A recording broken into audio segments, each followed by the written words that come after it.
Hey everybody, Austin here again, doing something a little bit different. I do that occasionally here. I don't always do the same thing here, live streams and then quick plays. But yeah, I was actually, I pulled out a couple of my external hard drives tonight, and I was trying to back up some YouTube data, you know, new thumbnails and stream templates and stuff like that, which I do occasionally. But I stumbled upon a couple of folders that housed some old videos. The videos I had actually deleted from my channel because I just was not satisfied with their quality. For those of you guys that don't know, my channel's been around since 2009.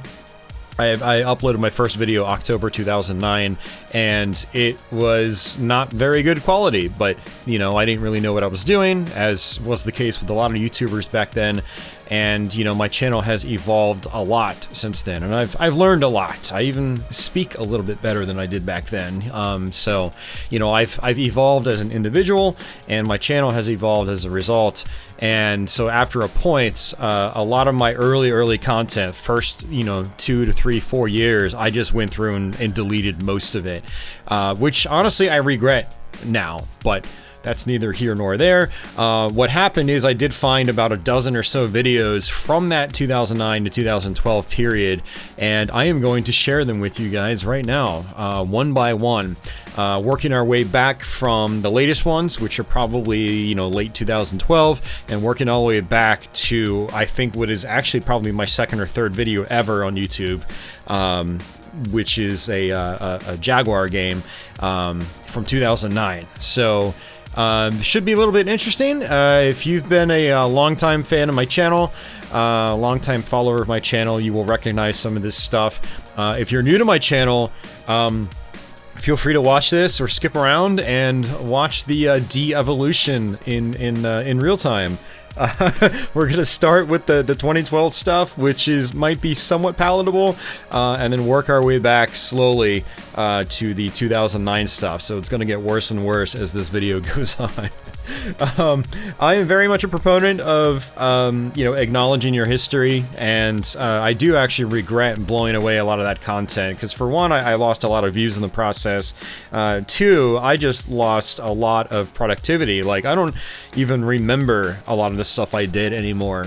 So actually finding these videos on the hard drive was actually kind of a blast from the past, and, you know, made me feel good, even though I'm not really happy with the content.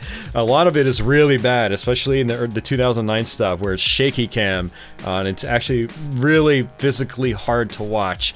But you guys will understand what I mean once we get to those videos. But yeah, hopefully you guys enjoy this. You know, if you decide to watch any of this, please leave a comment down below. Curious to hear your thoughts on the evolution of my channel from these early videos compared to like what I do now with the live streams and like the better capture quality and stuff like that, and hopefully the better voice quality and potentially speaking quality.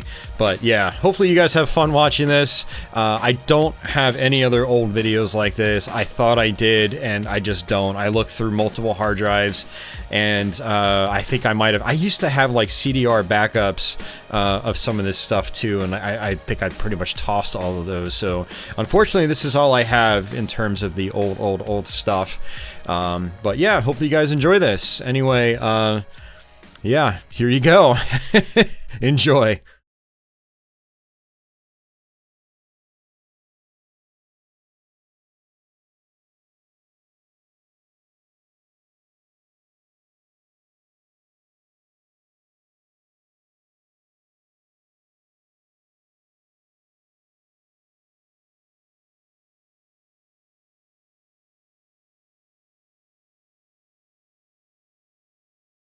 Hey everybody, Austin back again. Today we're going to be taking a casual look at Buster Brothers for the TurboGrafx CD.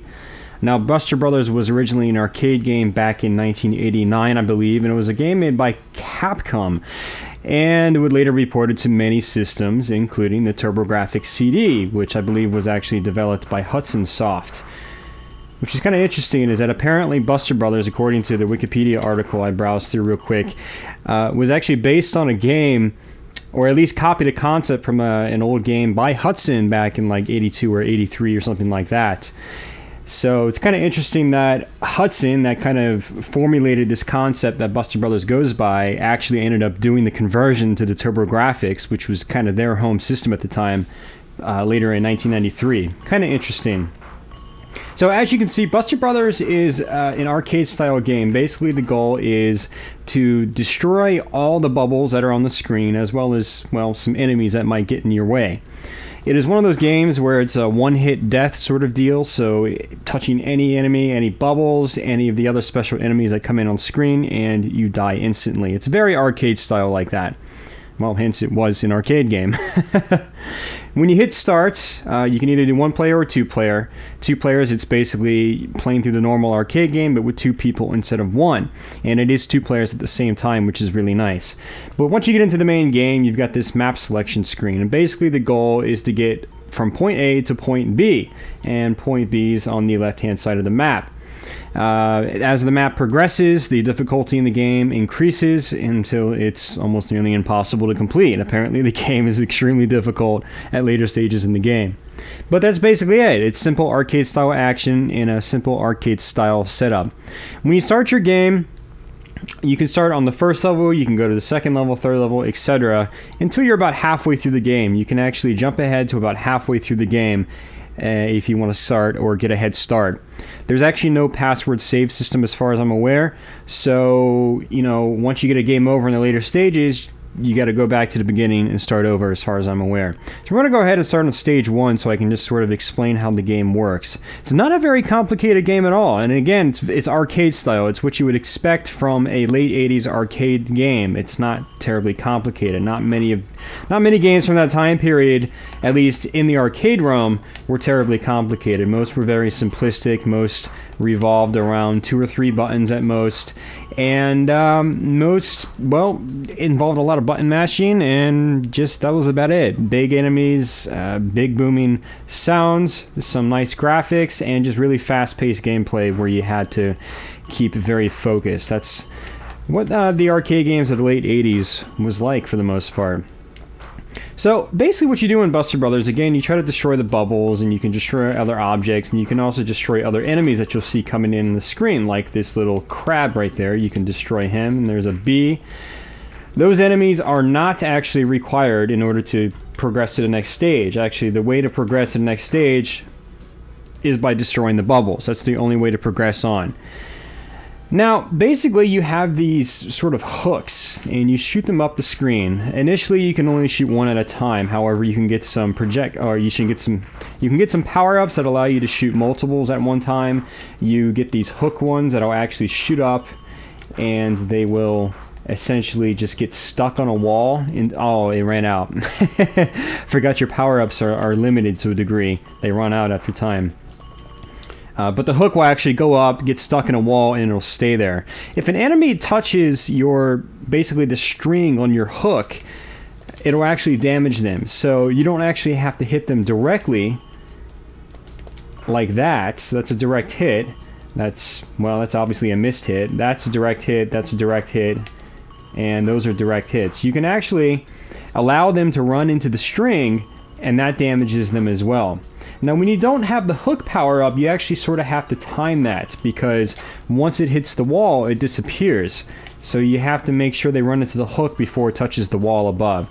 Pretty neat little gameplay concept. I like it, and it actually requires a little bit of thinking before you shoot, because if you miss, or if it hits the wall up top too quickly, it'll disappear, and the enemy might end up running right into you.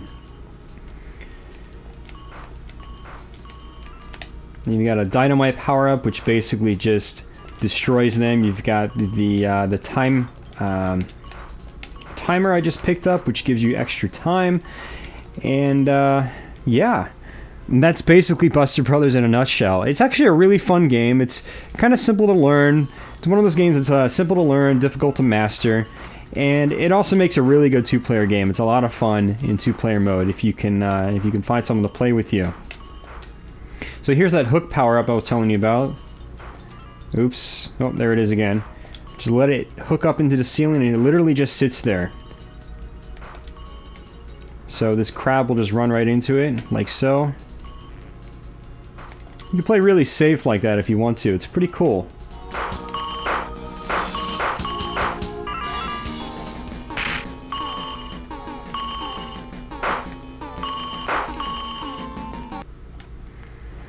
So yeah, apparently Buster Brothers was actually, well, let me actually go back a step. Buster Brothers actually had a variety of incarnations. It had multiple sequels and whatnot, all the way up until the late 90s, maybe even 2000 or so, from what I read. And you can actually get this on other systems as well, including the PlayStation. There's a compilation on the PlayStation called the Buster Brothers Collection, and it's got apparently the first 3 from what I read. I actually had that compilation back in the day, but to be honest, I didn't play it all that much. You can also apparently get Buster Brothers 1 and 2 on the PSP Capcom Puzzle World collection. I think it's called Puzzle World or something like that. That collection has a couple of pretty cool Capcom puzzle-esque games. Like I think it's got, God, what is it called? I think it's like Block or something like that, and it's got Super Puzzle Fighter 2 Turbo, I'm pretty sure. I'm pretty sure that's on it. And it's got Buster Brothers as well, which is nice. So, but that's basically it, guys. That's Buster Brothers in a nutshell. There's not a whole lot else to talk about regarding this game. The graphics are good, the sound works, it's got a great 2-player mode. It's just a fun game, it's challenging, and it's just quality Capcom arcade-style action for your TurboGrafx 16 CD or your PC Engine CD-ROM. Now, it is just a standard CD-ROM. It's not a Duo CD-ROM, so you can play it on just a standard CD-ROM unit. It does not require the Duo functionality. So, for those of you guys looking for just standard TurboGrafx CD games, this one definitely hits the spot. It's not a very expensive game either. I actually got mine brand new sealed a few months back for actually, I don't know, I'd say about $19 after shipping on eBay, and that was brand new. So, not expensive at all, and it's definitely worth that price. It's a really fun game, especially if you like arcade-style games from that time period. Me, I personally love the Capcom arcade games from that time period. It's definitely one of my favorite times for arcade gaming, late 80s, early 90s, mostly thanks to companies like Capcom and their CPS-1 hardware, and then shortly after their CPS-2 hardware. So, with that, guys, I'm going to go ahead and just wrap it up here. Again, Buster Brothers for the TurboGrafx CD. Again, I'm Austin, and I'm out. I'll be back with some more videos sometime soon. So, until next time, take care.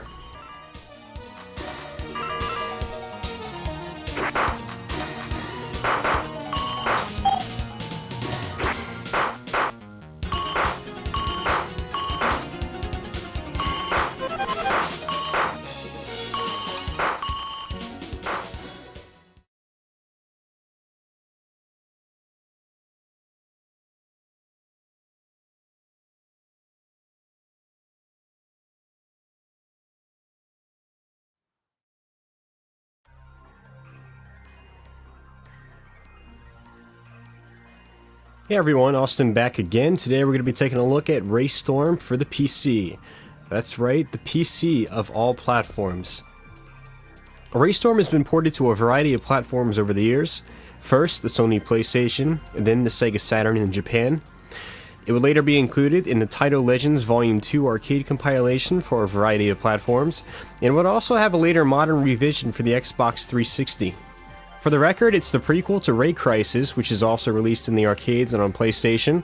It's also the follow-up to Ray Force, a game also known as Layer Section on the Sega Saturn in Japan, Layer Section on the PC in Japan and North America, Galactic Attack on the Sega Saturn in the US, and Gunlock at the arcades and other regions. Sounds confusing? I thought so too. The box of the PC version I'm playing looks to be a European release. It states that it was released in that region sometime in 2001, with an earlier copyright date possibly indicating that it might have been released in Japan much earlier. I don't believe it came out on the PC in the US, but it still plays fine on a US system. Originally designed for Windows 98, I was actually surprised to find out that this game runs great on a modern operating system. I'm personally using Windows 7 Home 64-bit edition. I haven't had to set any kind of compatibility mode, and it runs perfectly fine.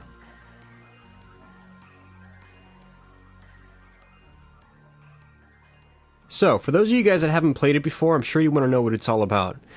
RayStorm is actually a vertical scrolling shoot-'em-up, or shmup for short. It features fully 3D polygonal visuals, and it was actually a heavy dose of eye candy when it originally came out. It was a really impressive game. The gameplay consists of basic shooter gameplay, but it has a heavy focus on a lock-on system where the player can target enemies below their playfield. Locking on the multiple enemies at once gives larger point bonuses, and for the score-oriented players, the goal is to maximize this. 2 different ship types are also available, and each has different scoring opportunities. All in all, RayStorm as a whole does great to mix things up even further by taking you to a variety of environments, throwing clever, unique bosses in your way, as well as taking the player for a ride with crazy camera angles.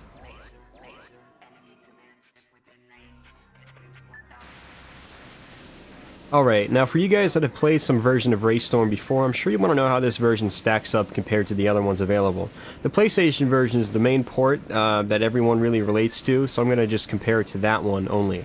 All in all, it's pretty close actually. The graphics are actually pretty much on par with the PlayStation release, although I've noticed there's actually a lot of clipping, something that really isn't present in the PlayStation version. It's actually not noticeable really during gameplay, but it's pretty blatantly obvious during quick transition moments or the game's intro. Texture-wise, they seem to be pretty much identical, and the game moves at a perfectly brisk frame rate with no slowdown whatsoever. There was also less load time than other home ports, always a plus, and another bonus is that you can actually pick from 2 screen resolutions, 320 by 240 or 640 by 480. The game doesn't look particularly good on my widescreen 22-inch monitor, but I would imagine it would look much better on an older 17-inch CRT. I really wish you could boost the resolution higher, but I suppose you can't really win them all. By default, the game actually utilizes the keyboard for controls. I prefer using my Xbox 360 Hori arcade stick for my PC shmups, and these older games tend to not really like it. But I was able to use X-Patter fine, and I was able to get my stick set up for it just fine. It feels great, and I don't feel any sort of input lag. With that, I really can't say much else about this version of RayStorm. The computer port here seems to be a very solid one, pretty much on par with other prior conversions. It was a fantastic shmup back in the day, it still is now, and it's still one that I recommend anyone interested in the genre try out. If you like your shmups cooked on the PC, then this is definitely a version of RayStorm that's a great alternative to other, more expensive console ports. Anyways guys, with that, I'm out. Thanks for watching, hope you enjoyed this video. I'll be back with another one sometime soon, and take it easy.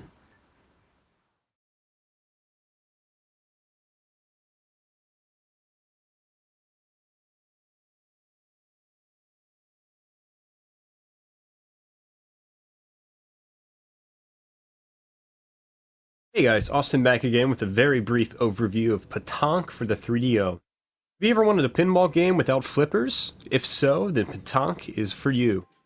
In Pataank, you have 3 pinball tables to choose from. You can either play from a single table and go for the high score, or you can select what's called the meta game, and in this mode the player is able to travel between all the tables in a much longer, fleshed out experience. Each table has your standard buttons, goals, and methods for achieving higher scores, just like any normal pinball table, and anyone slightly familiar with pinball scoring should be able to catch on to this game pretty quickly. What makes Pataank truly unique is its free-roaming aspect. In a standard pinball game, the player only has minimal control over the ball through flippers or nudging. In Pataank, the flippers have been replaced with the boost function that enables the player to shoot the puck up the table at will. With the ability to aim it in a variety of directions, the player actually has far more control than they would in a standard pinball game. You might be thinking that this would make the game a little too easy, however your boost is actually limited, designated by a bar at the top of the screen. When it gets low, you need to try to latch on to magnetic plates placed at the bottom of the playfield. They actually recharge your boost in small amounts with each contact, and they'll let you keep your game going. The trick is to keep tabs of your boost at all times, and if you mismanage it, your ball is certain to go down the drain. All in all, I think the game actually plays pretty well. Button presses are responsive, the aiming feels good. There is an inconsistent frame rate that can make aiming trickier than it needs to be at times, but after giving it a bit of time I was able to get used to it without a problem. Aesthetically, Pataank actually makes great use of fully textured 3D polygon visuals. The textures can be a little muddy throughout and the colors can be a little drab, but there is actually a good variety, and the use of FMV clips and the TV walls actually look really cool and add greatly to the variety. There's minimal use of 2D sprites, but what is there blends in very well. Sound-wise, the game has a variety of high-quality sound effects that fit the game perfectly. The excited announcer especially helps give the game a lot of personality. The soundtrack is also very, very eclectic, ranging from electronic industrial style music to Beach Boys style rock and roll to even elevator music, which is actually pretty hilarious when you hear it for the first time. It should be noted that there's actually an official soundtrack available for this game. but it's quite difficult to come by these days. You're most likely not going to find it. All in all, I thoroughly enjoy Pataank. The tables can be a little bare compared to a real pinball table, but the game actually provides an excellent twist on the pinball genre, and it ends up feeling like something different and new altogether. It should be pretty cheap in the wild, so if you see it, it comes highly recommended from me. The 3DO actually excelled at having unique games you can't really get anywhere else, and Pataank is no exception. Definitely check it out if you see it.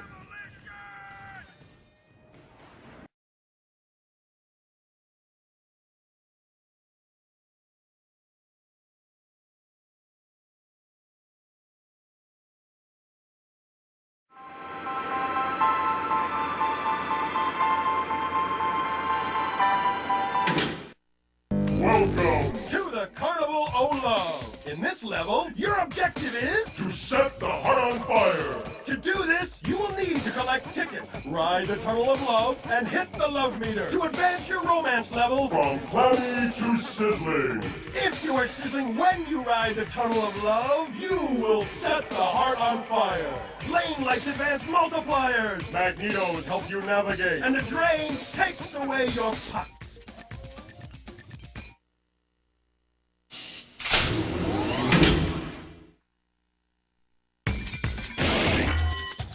Fortune teller available now. Romance is in the stars. Free ride on the Tunnel of Love.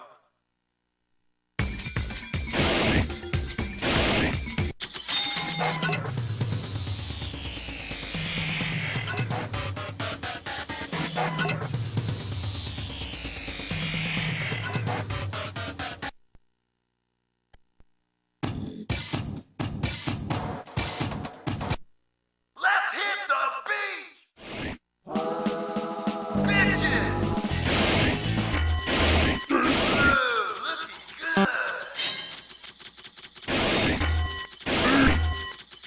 What's up, dude? Go for the wave now! Bitches!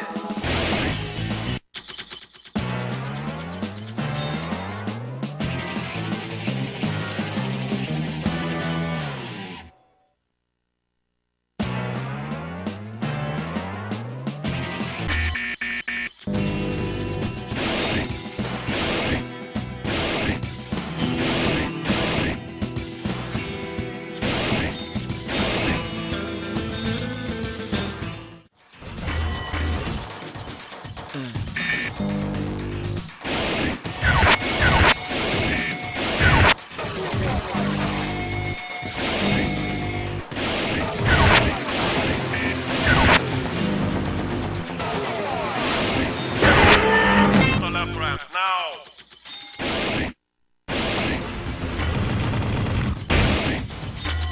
Demolition!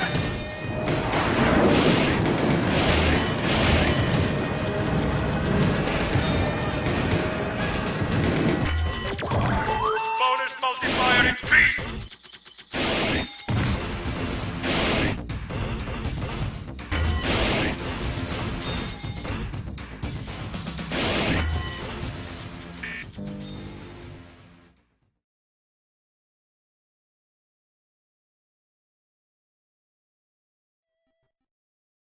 Hey everyone, today we're going to be taking a look at the Nintendo Virtual Boy system. That's right, the infamous red and black two-toned beast. In this day and age, I'm fairly certain most gamers know what this thing is, at least those that watch a lot of YouTube videos. With that, thanks to the fact that getting footage of games in action is actually pretty difficult, this is mainly just going to be an overview of the system, packaging, and a few accessories. Nothing too crazy here, nothing too in-depth. Just a brief overview of the console itself. So with that, the box it comes in is actually a fairly hefty one. It has an art style reminiscent of the two-tone color combination the Virtual Boy uses for its visuals. On the front, you'll find notice that the Mario Tennis cart comes included with the system, and this was standard for all models as far as I know.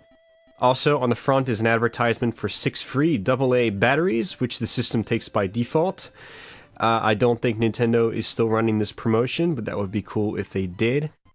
Flipping around to the back shows the system as well as advertisements for a handful of early Virtual Boy games.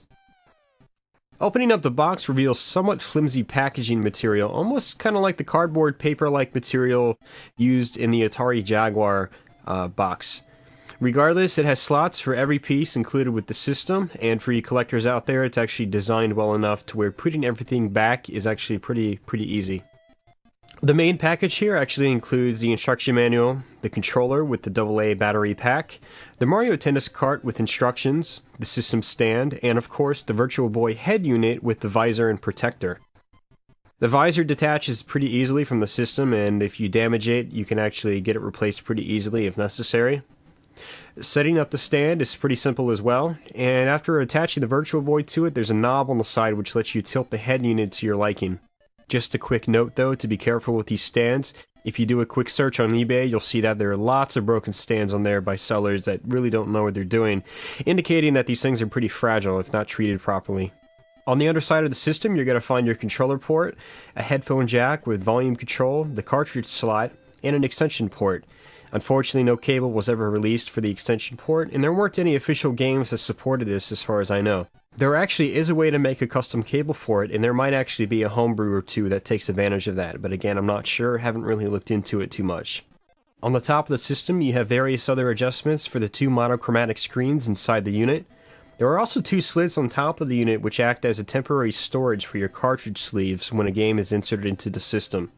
The system also has two stereo speakers that sit just outside your ears, providing a very cool stereo effect that actually really fits with the action on screen. The actual sound hardware isn't anything to write home about, and to me it sounds a little bit like a heavily beefed up Game Boy. And because of the nature of the Virtual Boy, obviously I can't show you any gameplay footage, but at least you can hear what it sounds like. And here's a quick clip I took from Mario Tennis, so let's go ahead and listen to that real quick.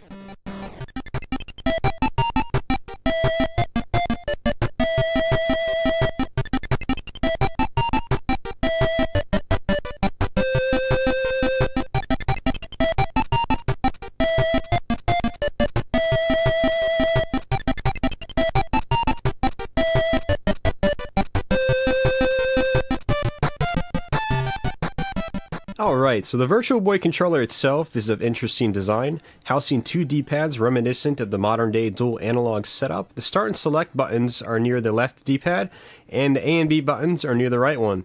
On the center of the controller is your on-off switch, and on the back side of the controller you'll find your L and R buttons. I have to say I actually really like the controller. It's unique, comfortable, and several of the games make great use of it. For instance, in the excellent robotic take on the Punch-Out formula, Teleroboxer allows you to control each fist individually with each pad. In the excellent take on the Star Fox formula, Red Alarm will actually let you steer and control pitch on one pad while strafing in any direction on the other, adding for a really unique touch. The battery pack on the controller, as stated earlier, takes 6 AA batteries. It's detachable and is actually highly recommended that you track down the optional AC adapter pack if you can. With this plugged in, the Virtual Boy can be powered by a Super Nintendo AC adapter. So even if you find a loose AC pack in the wild, if you have a Super Nintendo, you can still use that AC adapter to power your system. The Virtual Boy actually eats batteries pretty quickly. I don't remember the exact time, but I don't remember the batteries ever lasting long at all. So it's not recommended that you play that way unless you have a solid set of rechargeables and you like to play in short bursts. Usage of the system is actually fairly self-explanatory. All you have to really do is turn it on, put your face up to the head unit, and game away. It's actually recommended that you sit the system in a place with enough room though, maybe like a table or a desk. Laying down and playing it actually works pretty well too. If you don't give yourself enough room though, the Virtual Boy can be kind of uncomfortable to use. You might get back cramps, being hunched over trying to use it, not too comfortable. But it is actually a misconception that it can never be comfortable, because it can be if you set it up correctly. So with that, guys, wrapping things up, I would really like to talk more about the system, but in reality, it's something that needs to be experienced firsthand in order to really understand it. You may or may not enjoy it, and it doesn't have a particularly hefty library with only 14 titles released here in America, and only 8 more in other regions. Many of those are extremely rare. I personally do enjoy the system, however. I picked it up the year it was out. I paid nearly full price for it, almost $150, and I got a lot of playtime out of it.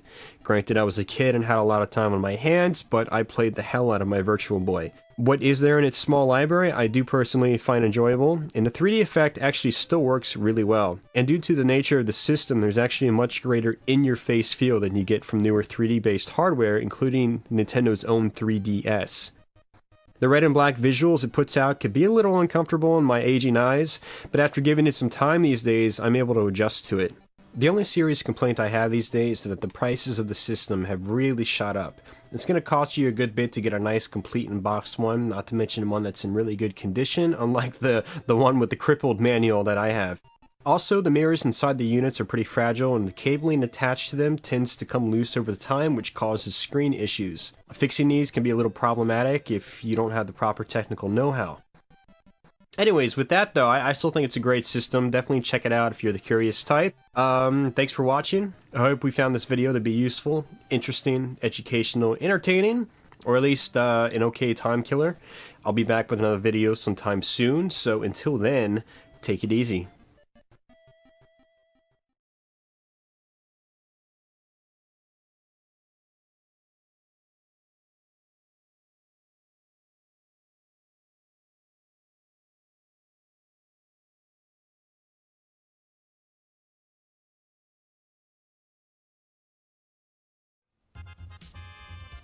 Hey guys, Austin back again, this time with Super Castlevania 4 for the Super Nintendo Entertainment System. As a little surprise, alongside that we also have Akumajo Dracula, the Japanese version of it. I figured since I have both of them, I would show them to you. This was a launch title in America for Super Nintendo. I'm not sure about Japan, but they both came out in 1991, and this is actually my personal favorite Castlevania game in the linear Castlevania series. It really took advantage of the new Super Nintendo hardware when it came out.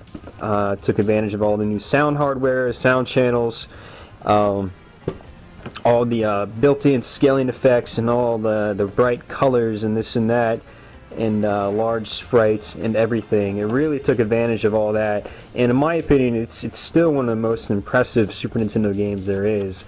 And for those fans of the old linear style Castlevania games, highly recommend checking this out if you haven't tried it before.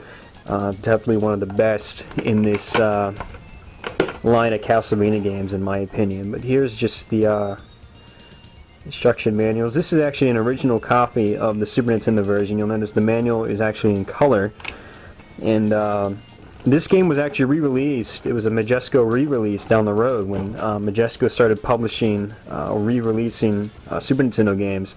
The Majesco release of Castlevania 4, the manual is actually in black and white, and I don't think the box actually looked quite as sharp either. So if you have a complete copy of Castlevania 4 without a color manual, or if the manual is in black and white, then you know you've got the Majesco re-release. Here's the Super Famicom cartridge. That's what the Super Famicom cartridges look like for you guys that don't know what they look like. Pretty cool. And I'm actually playing this on my Super Nintendo with a Naki Super Game Saver, instead of chopping out the tabs in my system. But it's cheap and it gets the job done. So here's the manual. What's cool about this is this manual actually uses a lot of the same art that the US version does, or vice versa. Except in this one they don't spoil the ending and show you Dracula and all the final bosses. They cut it off at about the halfway point in the game, or not even quite that, which is good of them. But with that, guys, I'm going to go ahead and pop these both.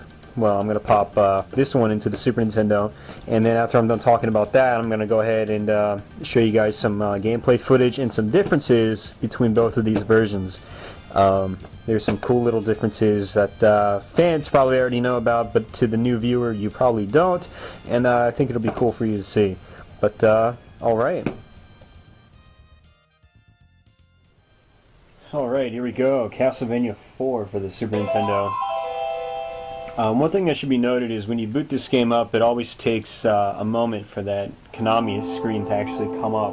This is actually one of the few games on the Super Nintendo that does that, as far as I know. But if you get a copy and you pop it in, it doesn't work right away, just give it a few seconds, it'll pop up. It's just Castlevania 4. Anyways, this is the title screen. In the Japanese version, there's actually blood dripping from the title, and there's a big puddle on the ground, which is kind of cool. And I'll show that in the comparison video once I'm done. But let me go ahead and get right into the game. Just like in Castlevania 3, you can enter your name, and when you get a game over in this game, you can either select continue or password. And when you select password, it gives you a password to continue. And that password is determined based on what name you're using. A lot of passwords on the internet that you'll find in walkthroughs or something like that will be used with a blank name, which I just did. But yeah, here's the game. As you can see, it's just like the old Castlevanias, except the graphics are heavily beefed up. Your whip is really long. This isn't even the full-length whip. This is only the second power, or the second whip.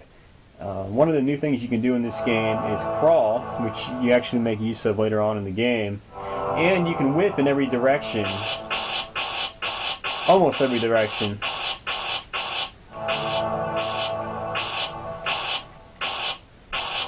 And you can even hold it out and just let it sit. And you can fling it in all different directions, like so. You look like a movie star in the wind. But you can even walk and catch on the stairs. This was the first Castlevania game that did that, which made life a little bit easier compared to the old Castlevanias. You can even drop from them if you want, which is pretty cool. But yeah, the game starts off really calm and then kicks right in. You got the drawbridge closing, showing off some of the Mode 7 scaling that's actually going on right now. I'm pretty sure that's Mode 7 being activated right there. And the gates come up and you get straight into the game.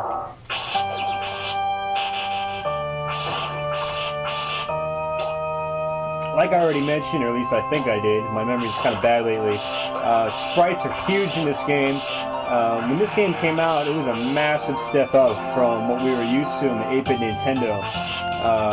Whereas old Castlevania characters were maybe half this main character's size, this guy looked really huge when this game came out, as did every enemy, all the objects and so forth. Everything was just big in this game. Some of the bosses are huge, going by 16-bit standards, and yeah, this game definitely, personally, it blew me away when I was a kid when it came out. Now, this was actually the very first Super Nintendo game I played as well, when my friend got a Super Nintendo for one Christmas. The Christmas this system came out, my buddy actually got the system, and he brought it over to my house that same night, and yeah, played this game all night long, and I don't like this game just because of fond memories. I like it because it's just an awesome Castlevania game, period. Simple as that. Like I already explained, huge sprites, the visuals are really detailed, even going by today's two-dimensional standards. These graphics still look really good.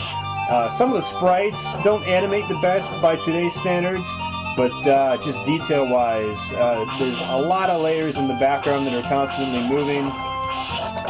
With a very acute attention to detail, which really adds to the atmosphere and the vibe of this game.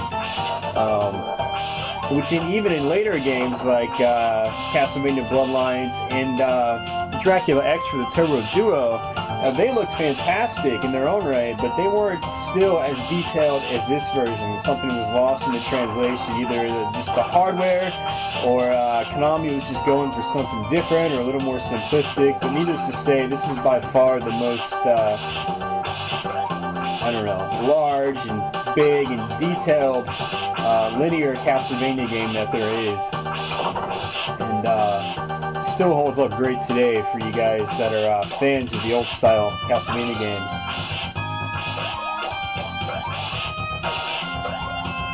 I also like how this game really gives flexibility. By being able to whip in any direction you want, it really adds to the flow of the game. You can kind of go and just play an old Castlevania style where you only whip left and right, or you can get really used to whipping up and down and just being kind of creative with it. And while this game can be difficult at first, I personally actually feel this is the easiest Castlevania game in the series. And that's probably because of the flexibility that you have with the whip, and I think it's awesome. You really have full control of your character in this game, and if you mess up, it's completely your fault. And that's just one of the great aspects of this game.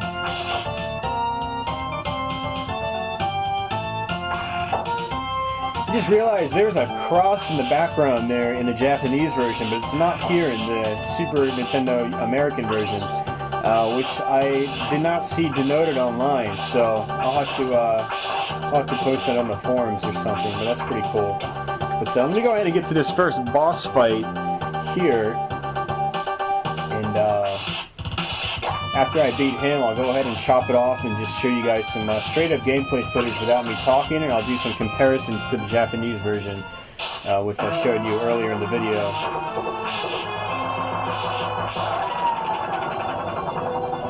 Yeah, one of my absolute favorite things in this game is the soundtrack, and as you can tell, the soundtrack is very detailed.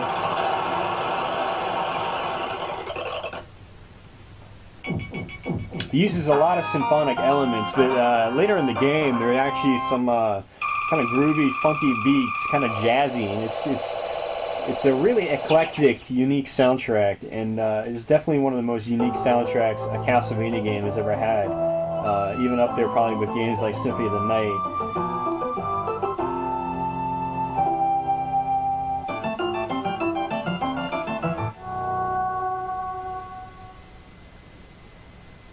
So, but with that, guys, again, Super Castlevania 4 for the Super Nintendo.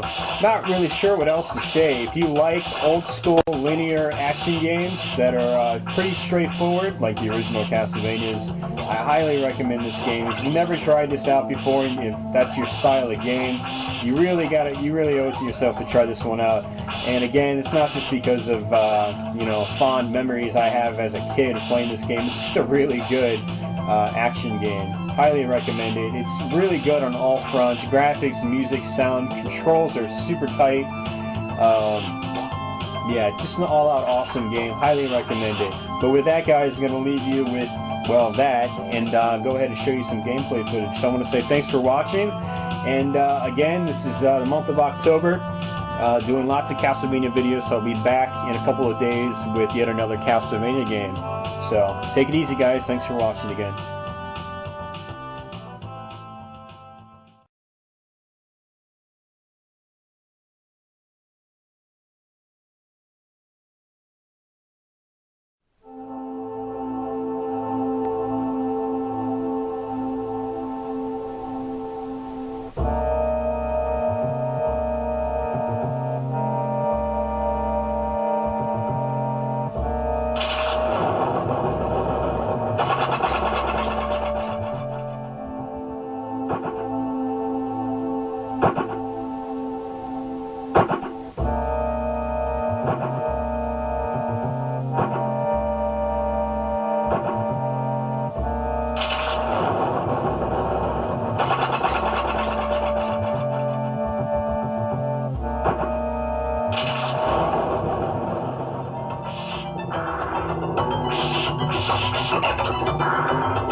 Hey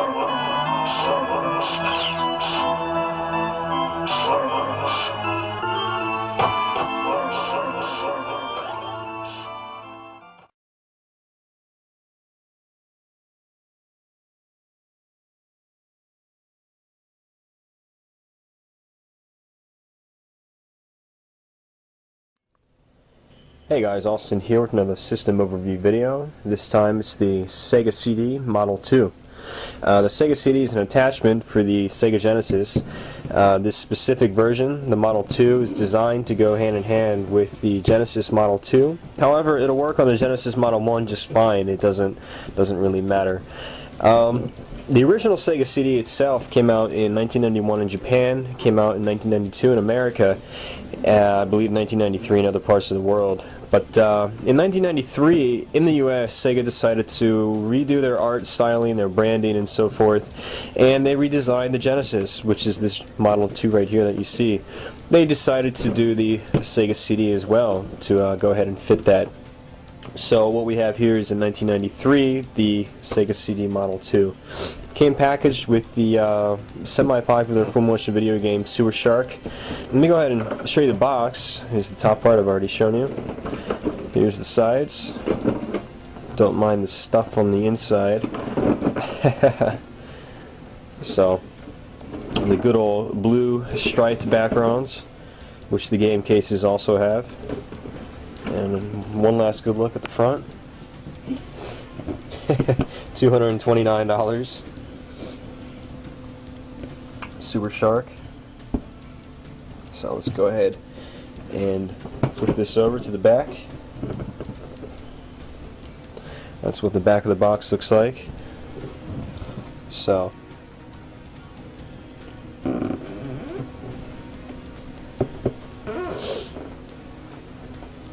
yeah, basically your Genesis just slaps on right there, hooks in, and you're good to go. So anyways guys, let me go ahead and chop this off. I'm going to go ahead and take everything out and show it to you piece by piece so you can see what the system's all about. Alright, here's pretty much everything unboxed. I'll go ahead and show all this to you piece by piece. Here you got your system manual. It's in black and white. If you've never had one of these Sega CDs before and you get the manual with it, I do recommend just quickly taking a look at it so you get a general idea of how to hook this thing up. If you've never hooked it up before, it might seem a little confusing at first. Not as confusing as the 32X was, but you might want to have a general idea of what you're doing. But regardless, you'll still figure it out. This attachment here came with the system.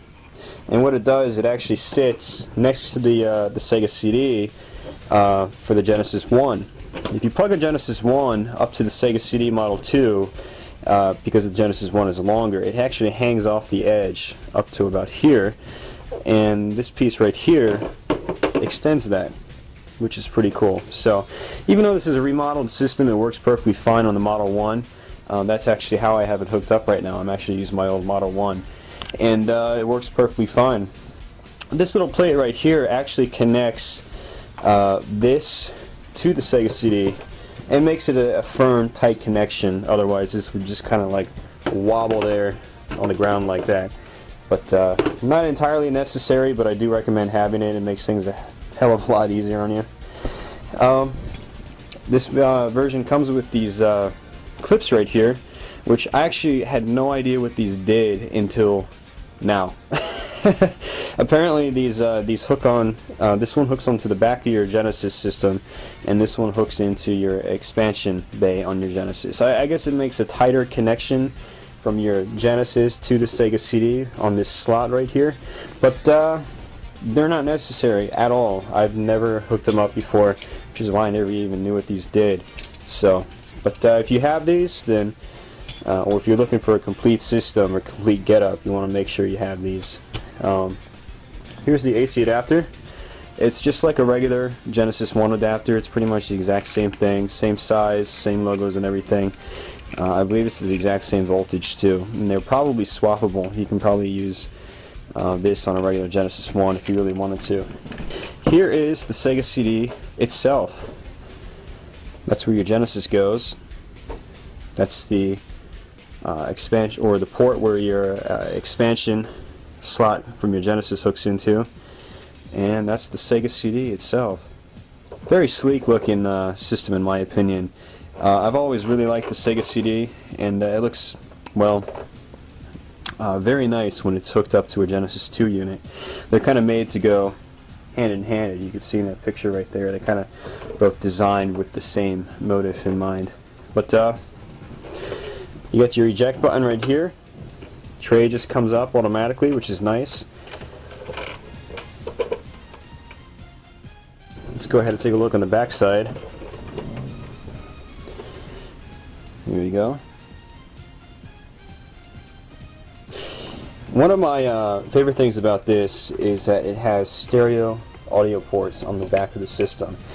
If you hook your Genesis up to this, you can actually just remove the audio cable plugged in from your Genesis, and you can just use this as your audio, which is pretty awesome. Sega CD games have stereo audio, and a lot of Genesis games do as well, and the stereo sound makes a big difference. But alright, that's basically it for that. What I'm going to do is actually hook up each Genesis to the system, and I'll show you what the system looks like with both units hooked up. Alright, here we've got the Genesis 2, we've got the Genesis 1. One thing I want to show you is on the back of the systems, both of them, they have actually a screw hole right there where my thumb is. And see, it's in the exact same spot on both systems. Right there. One other thing you'll notice is they also have two little indentations. There's one right there, one right there, one there, one there. And like I explained sort of visually earlier, pretty much this side plugs in, slips in like that, and your Genesis sits on top of it, like so. And from here, it basically just clips in there, and voila, that's it. And here you'll notice the Genesis 1 is hanging off, which is where I would use the expander adapter for that. Here's the Genesis Model 2. So what we're going to do is we're going to go ahead and plug this up to it. Oh, wrong side. Flip it over. And what I was actually explaining, I meant to go on about the screw hole. You'll see here, there's this hole right here opens up over that screw hole. The Sega CD actually comes with a screw that you screw in here to tighten this plate down, so it's a very firm connection. But that's not necessary. The screws aren't necessary. But if you have it, it's nice because it makes it a little bit easier to get this in here. But let's go ahead and slide that in. Okay, I got it. You'll feel it drop a little bit when you try to put it in, and when that happens, you know you've got it good. And then you just click it in like that. I've only got one hand free, so I had to use my elbows for that. But here's the Genesis 2 with the Sega CD Model 2. So, anyways, guys, I'm going to go ahead and show you some games and so forth, and you know, pretty much show you the boxes and talk a little bit about that. So I'll be right back. Alright guys, here's a quick synopsis or overview of what the games look like. Obviously it's CD disc-based media. I believe games could actually hold up to 500 or 600 some odd megabytes on each disc. So a lot of these games were chock full of full motion video and whatnot, which is very cool. Some games obviously revolved around full motion video, and the Sega CD really helps to sort of pioneer that. It gets a bad rap for having a lot of full motion video games, but not all of them, not all the games were full motion video based. And but needless to say, having the disc-based media was good for that because it could hold all that and utilize that very well and stream it pretty quickly, which was pretty sweet.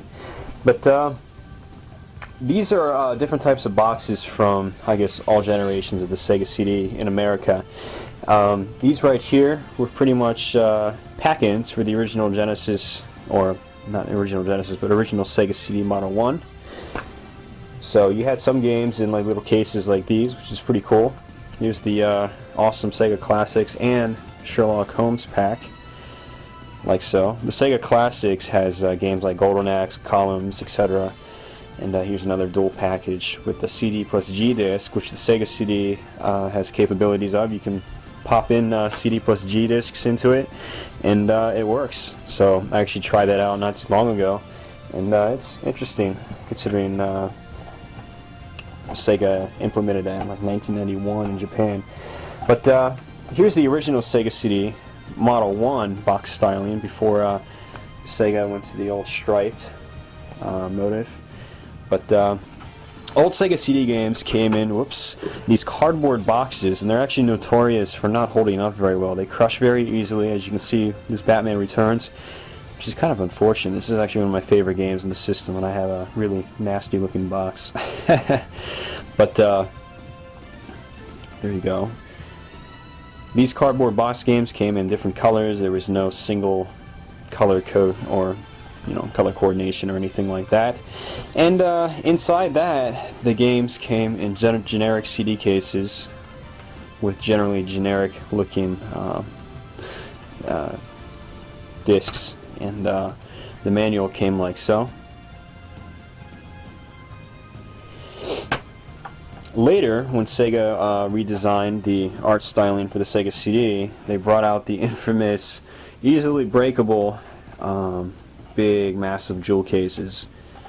I actually like these in my collection because they stand nice and easy. They don't fall over, and they're you can stack stuff on top of them when you have a massive row of them.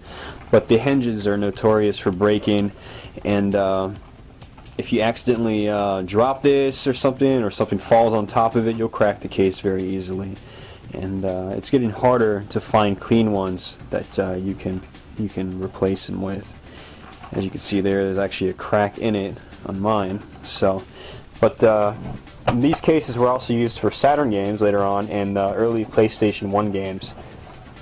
So. The Sega CD itself actually didn't have any any extra accessories or anything, because most of the accessories you would buy would be for the Genesis itself. But it did have one that is actually absolutely necessary, and that is the CD backup RAM card. Well, not necessary entirely. It's necessary for a handful of games like Shining Force, pretty much Eye of the Beholder, and Dungeon Master 2 as well. The RAM card basically lets you back up your save files, which I forgot to mention. The Sega CD actually has built-in memory on it. It has so many blocks, and you can save pretty much, your save files, your CD game saves. But when you run out of space, you need something to back them up, and that's what the CD backup RAM card is. Just goes right in the Genesis slot, like so. And that's it. You can actually keep the RAM cartridge in and play the Sega CD games at the same time, which is kind of interesting. If you have a regular Genesis cart in the system and you try playing a Sega CD game, it'll recognize the Genesis game and you won't be able to play the CD game. So you need to make sure you have the Genesis carts taken out when you play the Sega CD. And but if you have the RAM card in, the system recognizes it as being so, and it bypasses it and reads the CD. I'm going to go ahead and wrap this up. I wanted to actually show you some gameplay footage in the system splash screen and so forth, but I think I might just do that in another video because yeah, I'll go over like the formatting screen and stuff like that, the music player, the CD plus G portion, and just general games. Well, in general, the Sega CD, I forgot to mention, added a little bit of extra power, and it was capable of tossing around some sprites pretty well in certain games like Batman Returns, which I just showed you right there. Really made good use of that, and it was able to do stuff that the Genesis itself probably wouldn't be powerful enough to do.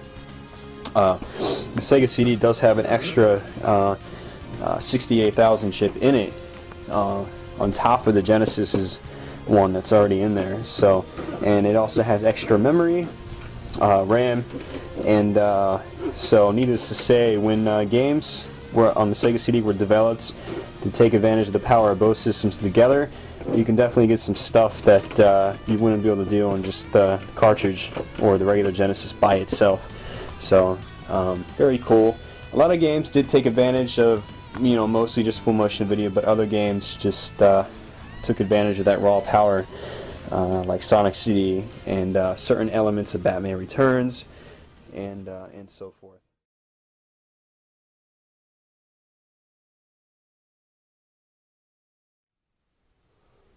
Hey guys, Austin back again with part 2 of my Sega CD system overview. Here we go, we got the Genesis 2 hooked up with the Sega CD Model 2. I got my 6-button controller here, got all the games. Let's go ahead and pop the TV on. What I'm going to do is go ahead and show you a little bit of the system splash screen, the system menu, the CD player, the CD plus G capabilities, and yeah, afterwards, about halfway through, I'm going to go ahead and chop this up and show you a bunch of gameplay footage. But let's go ahead and turn it on for starters.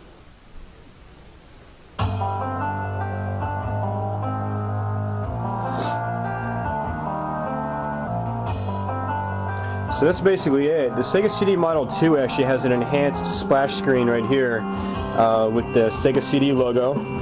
It starts twisting, showing the scaling capabilities of the system, and it's actually kind of cool to watch. It goes on for quite a bit and then it loops. And the theme song that's going on right now is actually a remix version of the original from the Sega Genesis or Sega CD Model 1. And the sound quality is much better in this one. And so it's kind of cool that for the Model 2 they actually enhanced this. As you can see, it's version 2. The Model 1 Sega CD is it's a lower version. So if you have the drive door open, it'll tell you to close the door, and regardless of what you push on the controller, it won't let you do anything. So when you close it, it'll check the disc. It won't find anything, and then the press the start button will come up. Which you can do if you have a game in the system, it'll normally auto boot the game. But if you want to skip this splash screen, you can push start to go straight to the game, or before the game actually loads, you can tap any of these buttons on your controller, like I did right now, and it'll take you to the CD player, even if you have a game in the system. So this is the basic CD player screen. It's nothing too crazy.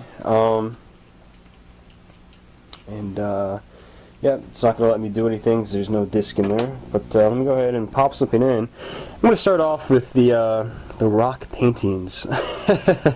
The CD plus G disc that came packaged with the Sega CD Model 1. But once I get a disc in there, the arrow will pop over here, and I can move around. You get your play, pause, stop, fast forward, and rewind, as well as skip forward tracks. It has you can repeat a single track if you want. If you tap the repeat button, it'll go to repeat all or repeat one. This is kind of an outdated CD player. You might not actually use this if you get a Sega CD, but I personally, when I was a kid and I had a Sega CD, this was my main CD player. I used it quite a bit. It's nice that there's a repeat one function as well. You can go and program track lists if you want, and do a whole bunch of other stuff if you need to. I personally never really used any of those, but it's there if you want it. And from here,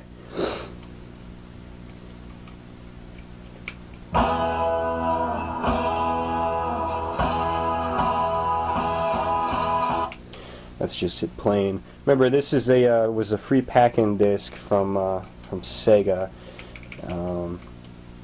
and it doesn't exactly have the best music on it, at least not the kind of music that I would listen to usually. It's a lot of pop hits and so forth. But let's go down here. If you click on the CD plus G button, it'll activate CD plus G mode, which you've got right here. Kind of cool, and you just click play.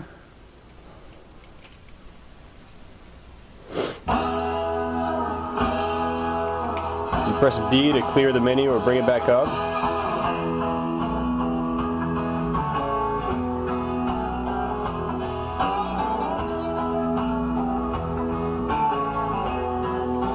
So basically, pictures come up,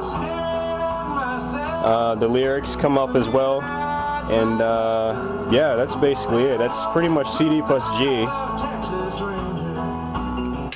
Let's go ahead and quit that.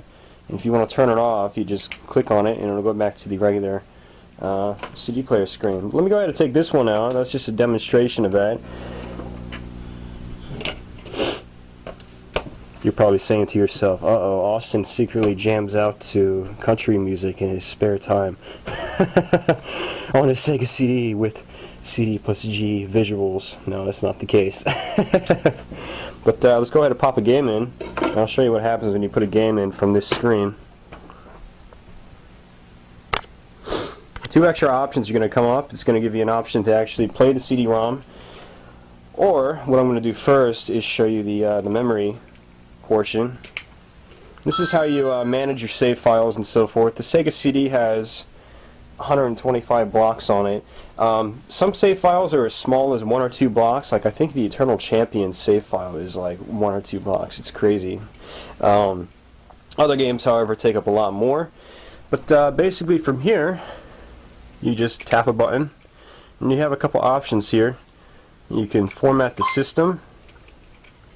It'll just give you a quick yes or no. You just tap yes. It formats it almost instantly. It's really quick. If you have the Sega CD RAM cart, you plug it in and you could format it. You click on the erase item button where you have the Genesis and Sega CD icons, and if you have save files, you can select which save file you want to remove, and it has a copy function as well in case you want to transfer files to and from your system to your RAM cart, which I actually do not have inserted right now. But you click on CD-ROM and it'll go to the Sega logo, which happens every time you go ahead to start a game.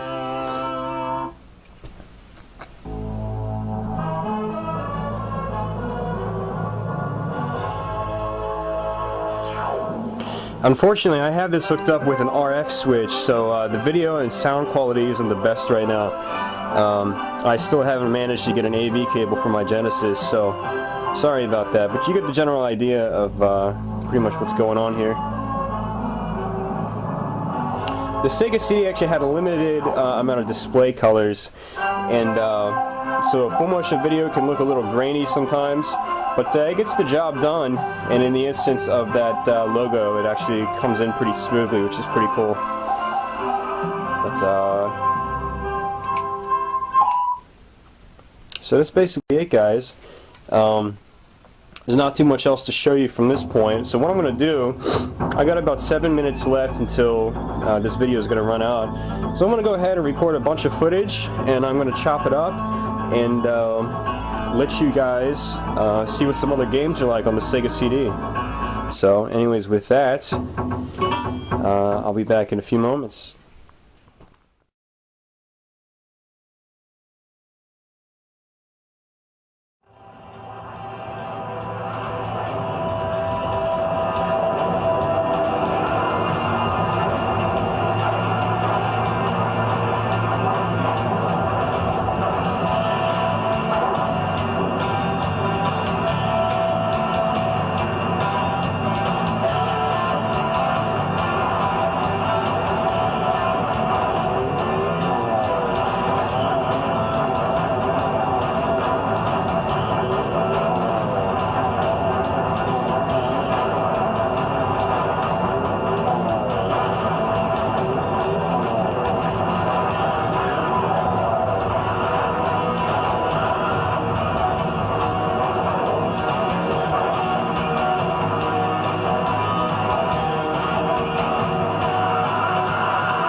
And it's a game. Maybe it'll even be fun. Shut the tubes, dog meat! Catfish the ghost. We got a target acquisition down here. Oh my God. It's Godzilla. The critter's at break. Not at break.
Use your cursor and get up there, see what's going on.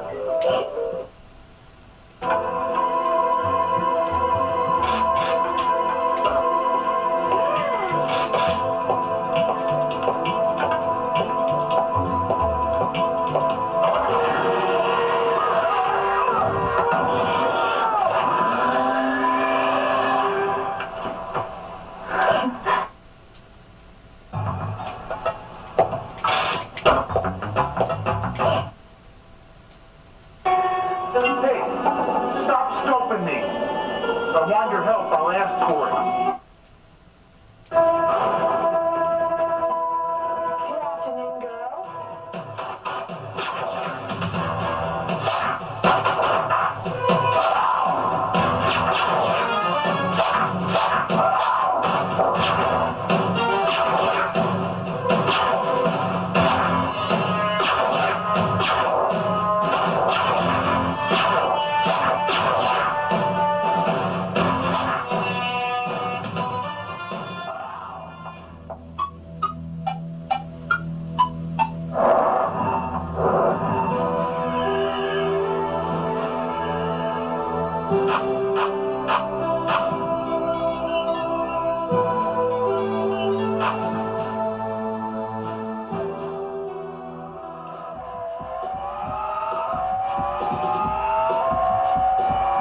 Hey guys, Austin back again with another system overview. This time it's the Atari Jaguar, which you see right here.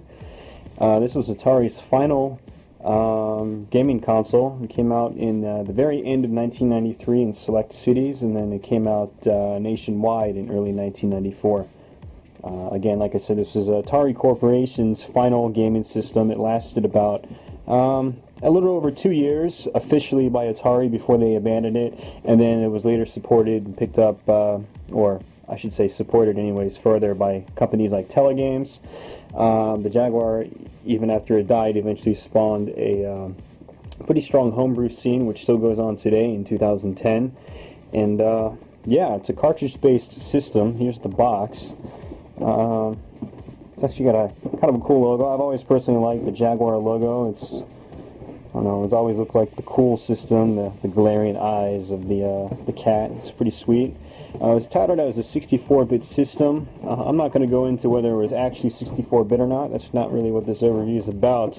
But the original bundle of the Jaguar came bundled with Cybermorph, a 3D free-roaming shooter,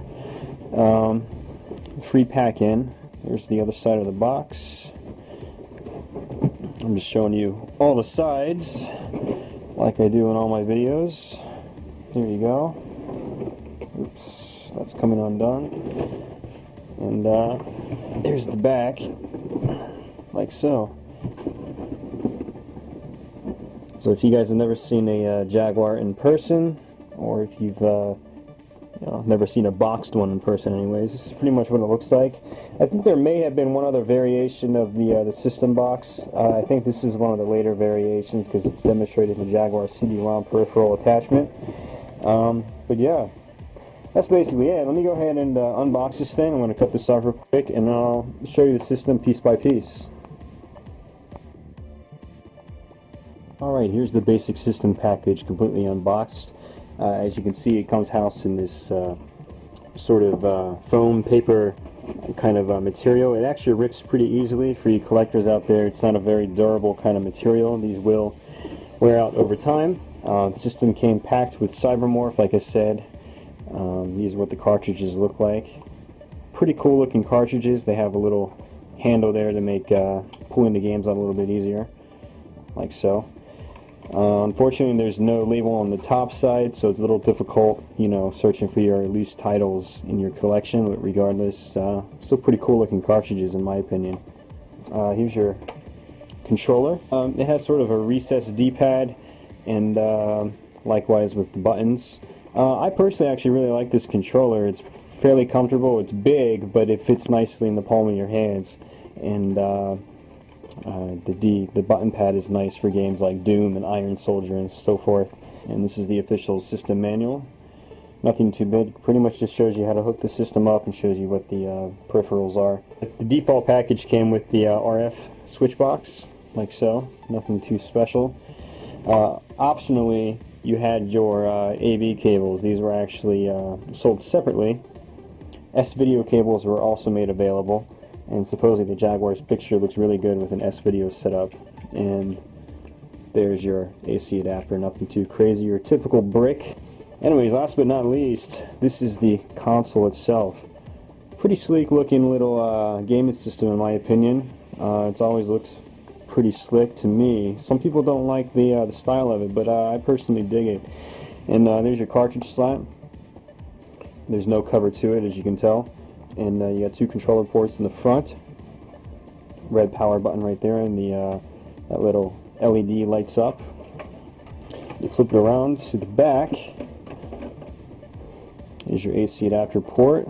There's your RF port with the channel selector on it, and then you got two boards right there, or two connections right there. The large one on the right is actually for the composite AV cable or your S-video cable, and the one on the left is actually for extra add-on peripherals. Like there is a Jag Link cable called the Jag Link.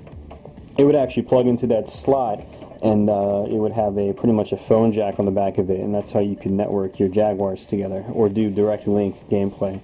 There's the bottom of the system. Other peripherals were added down the road.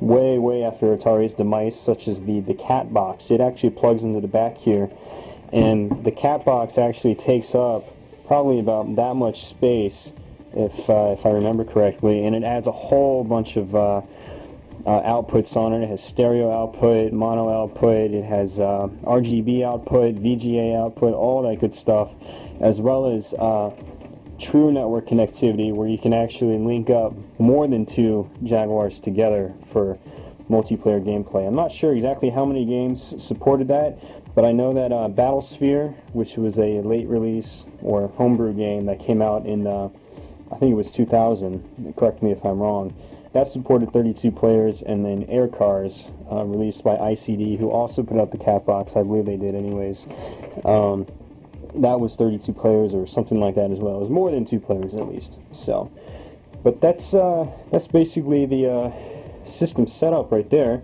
Some other accessories you can get include the Jaguar Team Tap, which originally came bundled with White Man Can't Jump, a basketball game, and that offered 4 players on 1 port, I believe. You can get a second one for 8-player play and so forth. And they could have been daisy-chained as well, to my understanding.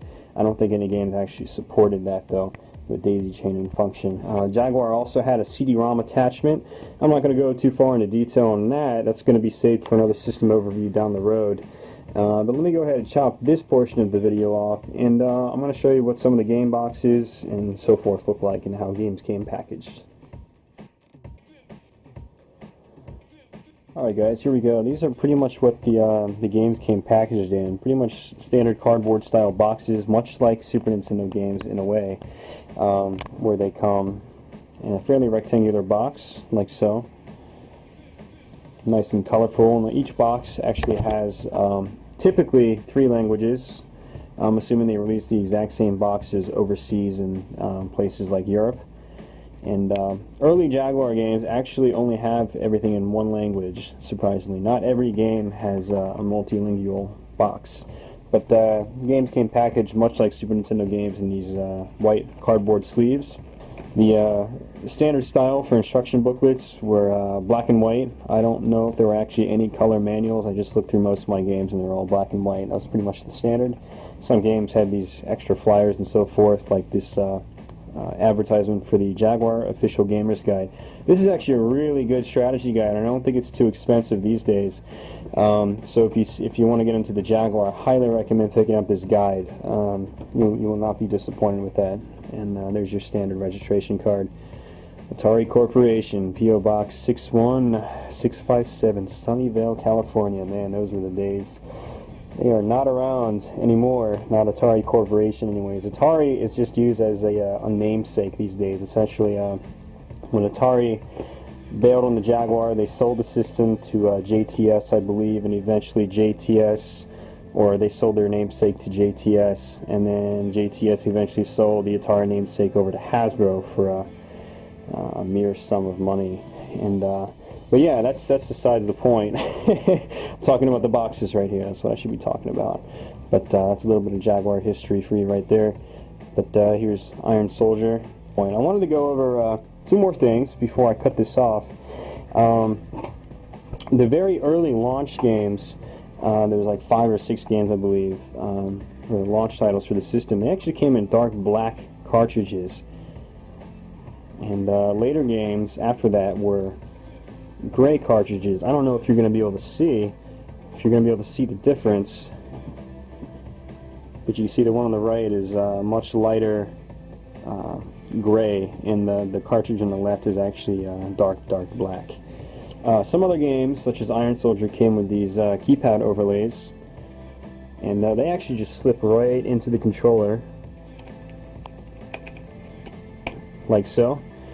And they cover up the keypad and pretty much tell you, what each button does, which is pretty sweet. And those are easy to take in and out, and they always just stay in there. I usually just leave one in at all times. I don't even take them out when I'm done with them.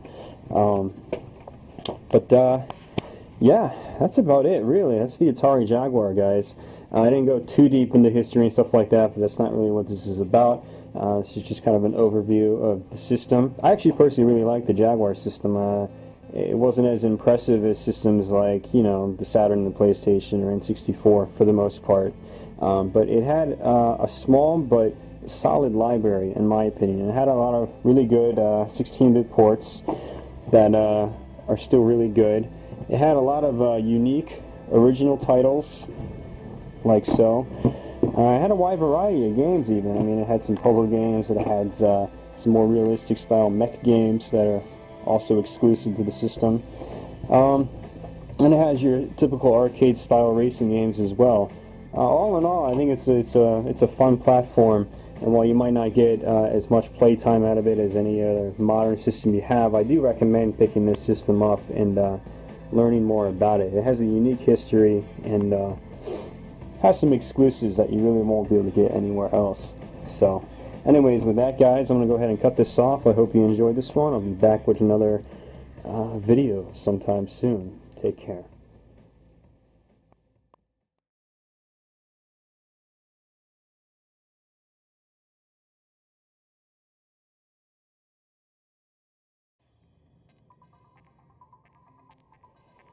Hey guys, Austin here again. I'm going to go ahead and show you a little bit of the Game Boy player on the Nintendo GameCube, do a quick little overview of it. Basically, this is a device right here that attaches to the bottom of your GameCube.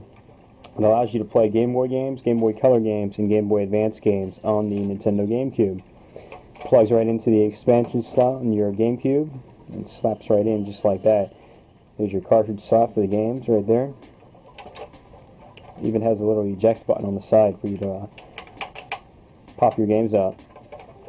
But I'm not able to show you any original complete packaging because this, like a lot of Nintendo GameCube accessories, we used to say the Wii because that's what's popular now.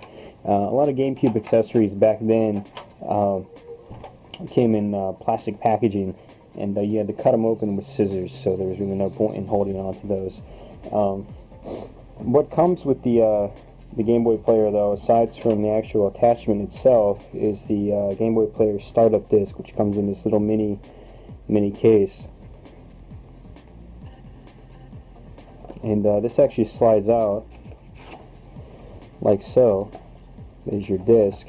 And basically, this disc pops into your GameCube, and you have to have this loaded up when you have the attachment on there.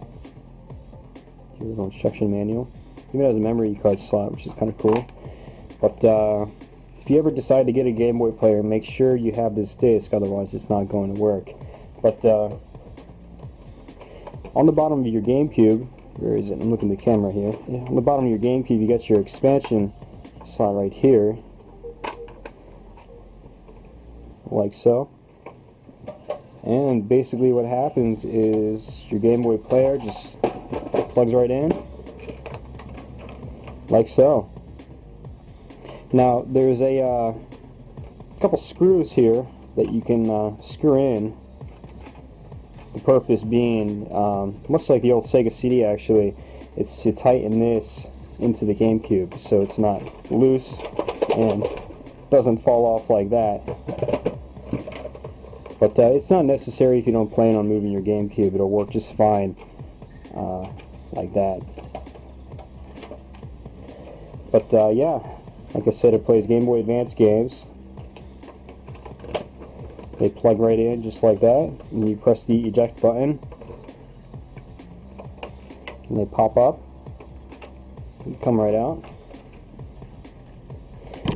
Oops, sorry about that. Next up we have regular Game Boy games and Game Boy Color games. These plug in just fine too, although they stick out a little bit farther, as you can see. Still, no big deal. Pop it back out, and like so.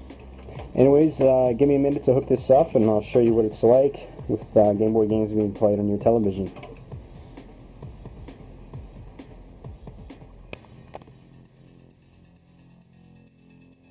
Alright, here we go. Got the GameCube plugged in with F-Zero for the Game Boy Advance. And we got the old Game Boy player disc in there.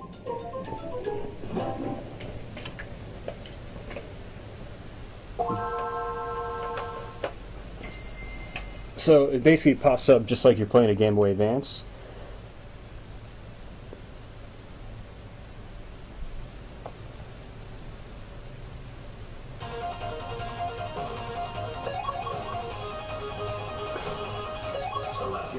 Now, you actually have a few options. If you press the Z button, it brings up your menu here.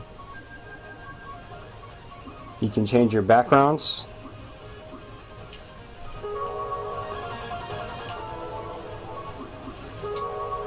Like so.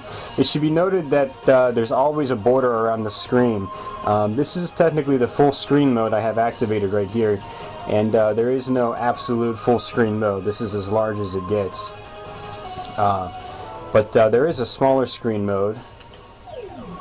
You can go to normal mode, like so. Let's go ahead and get into a game, that way you can just see kind of what it looks like. Because the screen is much larger than playing on a regular Game Boy Advance. You're going to notice pixelation and so forth. Maybe a distortion here and there. So, depending on your tastes, you can keep the screen size shrunk like that, or you can max it out. I usually max it out.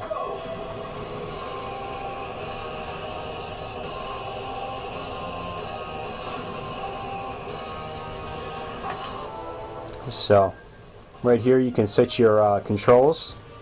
By default, L and R are mapped to, well, L and R from the Game Boy Advance.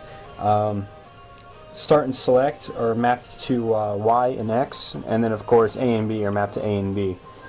Over here you can actually change the filter. I have it on the sharpest, which is how I personally like it, but you can put it on soft, which makes it gives it a smoother look. Which you probably can't even tell in this video or in the camera. But you can put it on normal, which is kind of like an in-between.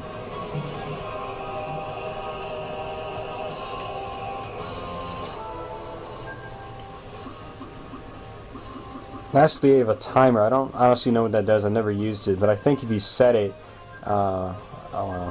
let's find out. Let's put it at a minute, and I'll just keep talking. Okay, we're setting it. If you want to change the game, you can actually press this. It'll go back to the screen, so you don't actually have to turn off your GameCube in order to switch the game. So let me pop in Mega Man from the original Game Boy.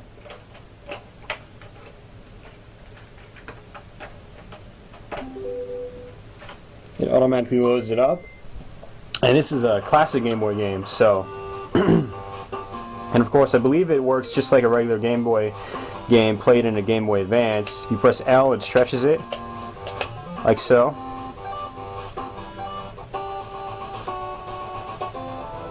Looks like that timer is still on. Let's see what it does.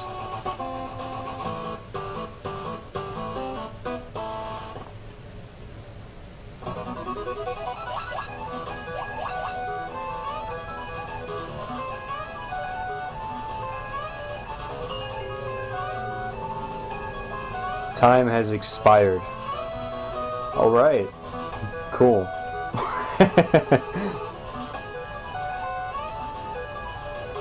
But yeah, this is pretty much the Game Boy player for your Nintendo GameCube.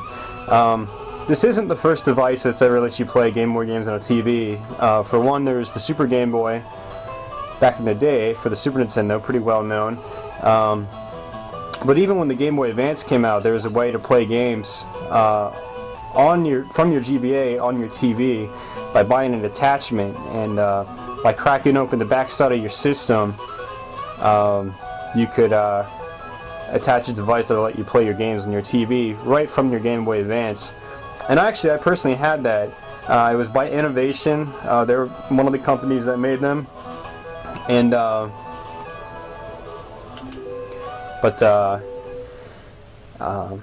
needless to say, it worked out pretty well, but having to crack open your Game Boy could be a pain, and this really made it easy for people to play Game Boy games on the TV. And as far as I know, these things sold pretty well. They're really easy to find. You can go to any GameStop and you should be able to find these Game Boy players, and they usually sell them between $10, $12, maybe $15 tops. I think I got mine for about $12 about maybe half a year ago, 9 months ago. But that is basically it, guys. Not too much else to talk about. This is the Game Boy player for the GameCube, And yeah. Anyways, hope this overview was useful or educational or whatever. Hope you just enjoyed it. And yeah, I'll be back with another video sometime soon. So yeah, thanks for watching, guys. Take it easy.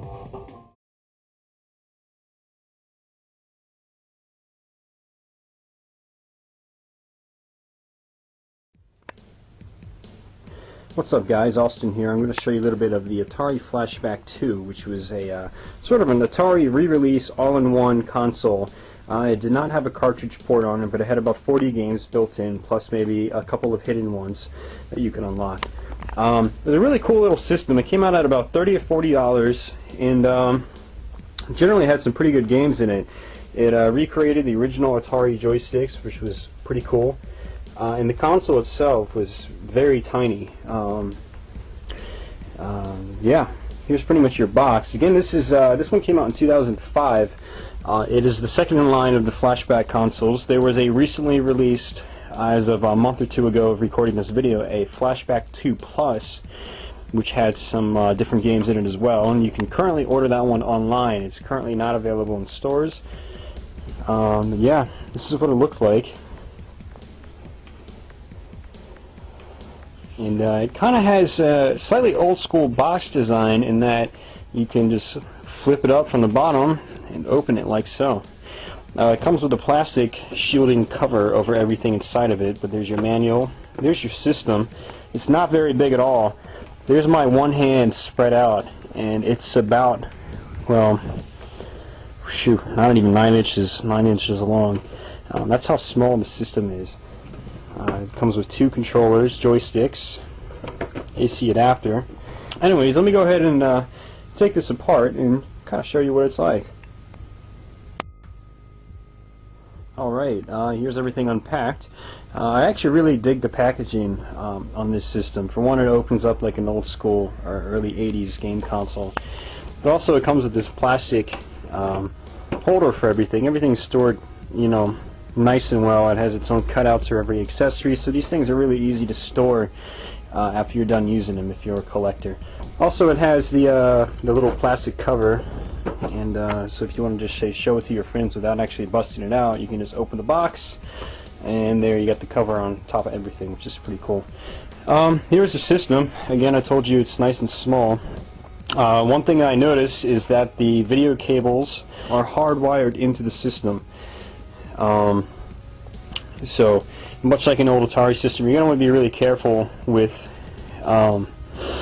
these cables, at least the video cables. If you don't want to yank them too hard, you want to be a little careful with them so you don't destroy them. Otherwise, unless you're a serious Atari system modder, you probably won't be able to replace those. You'll need to get a new system. But here are the joysticks, modeled after the original Atari 2600 and VCS joysticks. One thing I noticed is that these are not the exact same sticks. They definitely feel like them. They absolutely feel just like them. But the sticks themselves are not the white plastic pieces that you see on the insides of original Atari joysticks. Old Atari joysticks were notorious for, if they were used too much, they would eventually crack the bottoms and the sticks would become flimsy and sometimes just break off altogether. These actually screw on to avoid something like that happening, which is pretty cool. Other than that, they feel very much like the original Atari joysticks, which are awesome. One of the things I like about the Atari are the joysticks. Is they weren't exactly the most accurate controllers, but compared to these days, but it was the late 70s, early 80s when it was in its prime, and that's a part of the nostalgic factor. And the Flashback 2 will definitely give that to you. If you're looking for a quick Atari fix, the system should do the trick. I'm actually waiting for my own 7800 to be sent back to me. It was busted when I got it, so now someone's doing an AV mod on it. And in the meantime, I have this to give me my quick Atari fix. Anyways, let me go ahead and cut this one off, hook it up, and I'll show you what it looks like.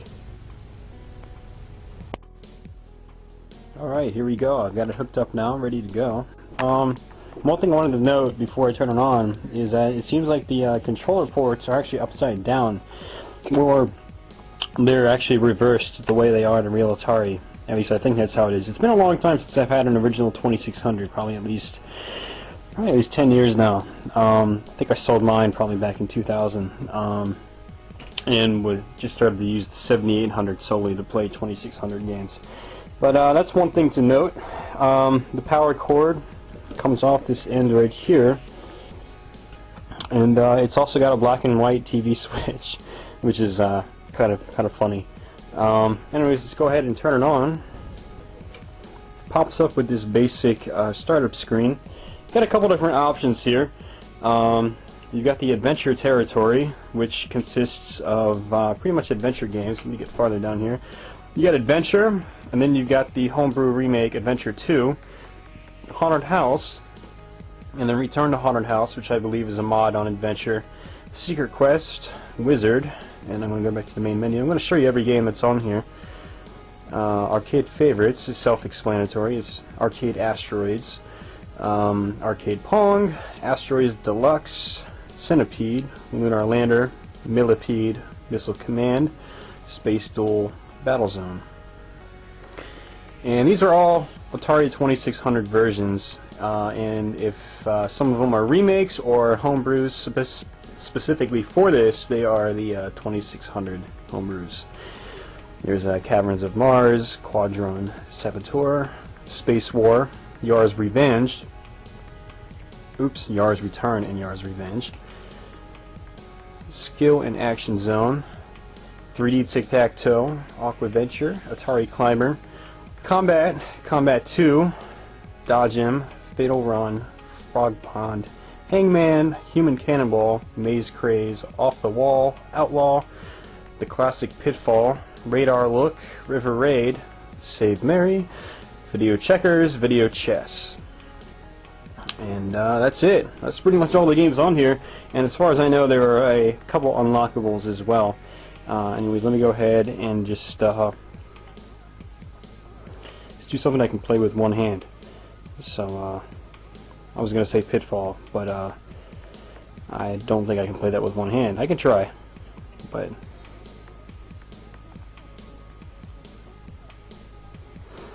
Once you're in the game, they operate just like regular Atari 2600 games. Some games like Pitfall start you off right away. A lot of games don't start you off immediately, though. And a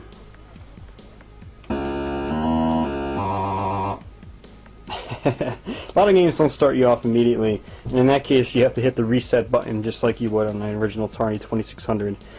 Also, you can select various skill modes here with these buttons, I believe. And sometimes you have to hit the select button in order to do that, though. Let me go ahead and reset it. In order to reset to a different game, you actually have to hit the power button and then power it back on. Adventure would be a good example. By hitting the select button, you can raise the difficulty level. And then you hit reset to start it.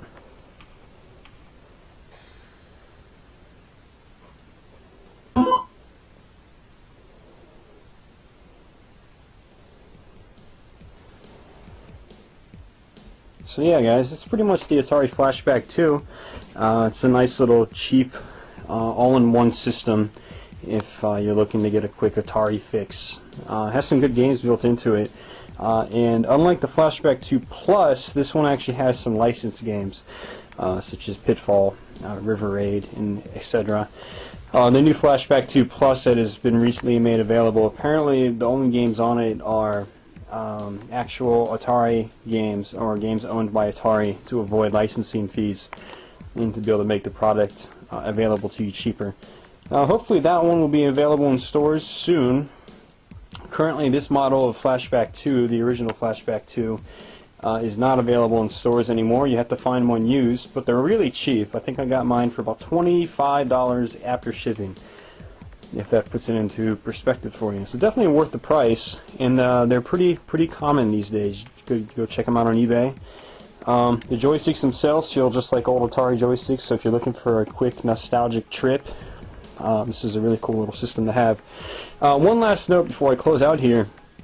If you're into modding systems, I wanted to let you know that there's actually pretty much an original Atari 2600 in here, or at least the circuitry is very similar, uses a lot of the same parts and so forth. You can actually crack this baby open and solder a cartridge port onto it, and you can actually play regular Atari 2600 games like these, like so. If you're good with systems, go look for Atari Flashback 2 mod, and you can teach yourself how to mod it so you can actually play regular Atari 2600 games. Also, I believe that the system also takes original Atari 2600 peripherals as well. The plugs on the end here are also exactly the same, and I believe the pin layouts are the same as well. So that's something else to keep in mind if you want to mod this system and turn it into a full-fledged Atari 2600. Anyways, guys, that's it. I hope you enjoyed this quick video. Well, not so quick. Yeah. I'll catch you guys next time. Be back with another one soon. And thanks for watching.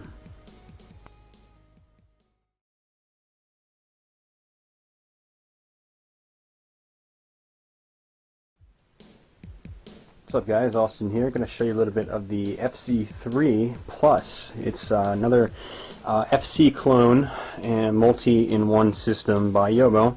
I've already done a couple reviews of several of these systems, like the Retro Duo and even the Yobo FC Twin. And again, here's the Yobo FC3 Plus. This one, as far as I know, comes in two different colors. There's the silver and black combo, and then there's the all black combo, which I will be doing an overview of right here. Here's the box. It plays Super Nintendo, 8-bit NES, and Sega Genesis games.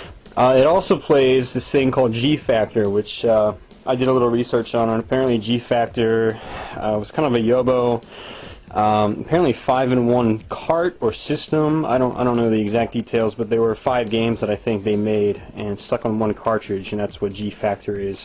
What's unique about this one is that it actually comes with a light gun. That was a big complaint from people that got, say, the FC Twin, because you couldn't use an NES light gun on the FC Twin. It has 6-button controllers. It looks like it actually uses a similar slot to the Mega Drive and Sega Genesis. To my understanding, it actually does not take Sega Genesis controllers, though, which is a big disappointment. I'm going to actually try that out after I unbox this thing. This is actually the first time I will be unboxing it. And let me go ahead and cut this off so I can do that and show you all the pieces one by one. Alright, here's everything that pretty much comes with the system. There's actually no manual included with the system. Pretty much the manual is what you see on the back of the box, apparently. Anyways, let's go through this piece by piece. Again, the most unique thing about the system, aside from taking all 3 NES, Super Nintendo, and Sega Genesis, it has a light gun. Much like other clone systems, all of these accessories feel exceptionally cheap. I think the FC3 Plus is the most guilty of that. This light gun doesn't even weigh a pound, I don't think. I mean, this is about as light as a CD case. It's really crazy. It comes with basic 6-button controllers.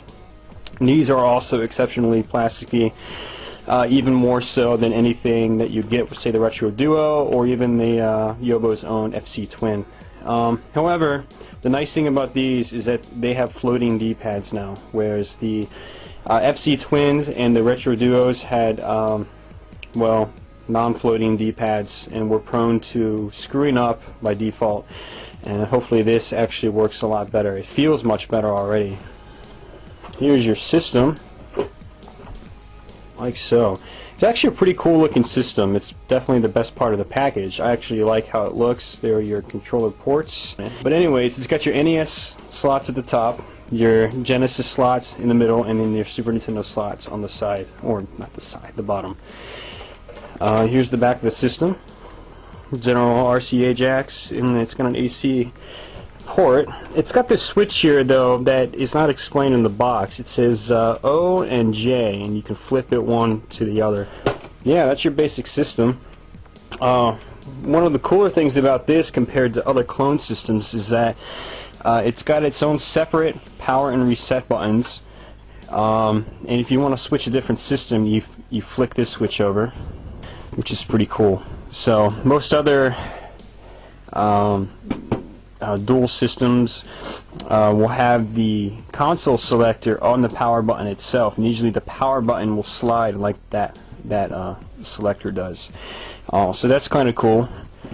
And yeah, here are some games being popped into the system. Super Nintendo games fit nicely into it.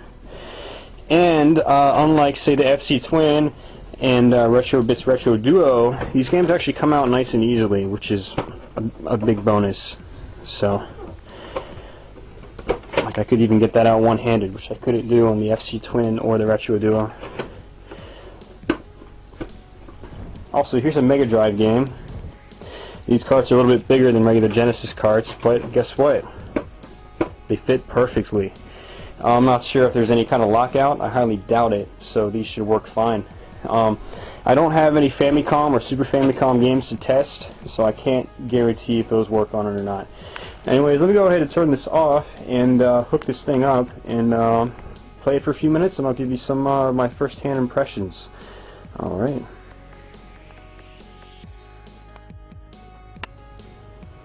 Alright, I've hooked it up. I tried it out for a little bit. Here are my first-hand impressions. Overall, the controller feels pretty comfortable. I really like the D-pad. It actually has diagonals now, unlike the other clone systems. Buttons, again, are very plasticky, but they got the job done. That's the good part. The bad part, let's get to that, is the compatibility. All the games work. However, let me go ahead and turn on Batman. If you've happened to play Batman before, you'll notice the sound has been kind of butchered. Also, I noticed with the NES and the Genesis is when you turn it on, you can hear kind of a humming sound or a staticky kind of sound in the background. You can probably hear that. And compared to, say, the FC Twin or a real Nintendo, the sound on the NES emulation is really, really low. It's very low, actually. To put it in perspective, here's where my volume levels are at. Almost halfway up on the TV, and usually that's pretty loud, especially for Nintendo games, because a lot of NES games are pretty bass heavy. So, go ahead and start it up. You can hear a little bit of clipping in the sound there. That's not supposed to happen. And some of the instruments have been changed altogether.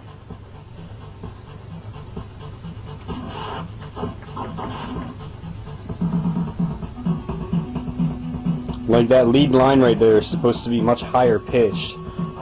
It sounds like it's gone from like a saw wave to a like a low square triangle wave. It's kind of funny. You probably can't tell in the video, but the colors are also a little washed out. Maybe not washed out. It's the fact that the whole screen is blurry. It has a little more blur to it than it does on a real NES or even an FC Twin. So that's a disappointment. Other than that, the games play fine so far. Let me go ahead and put it over to the Genesis. Click it right to the middle. Power on. The light comes on. Genesis is a little bit better, but it's still not perfect. I noticed, especially in this game, Thunder Force 4 or Lightning Force, when there's a lot of things going on screen at one time, the sound seems to compress big time, and the sound effects will fade out, the music will fade out, and it gets really cluttered. And I know that does not happen nearly as much, anyways, on a regular Genesis.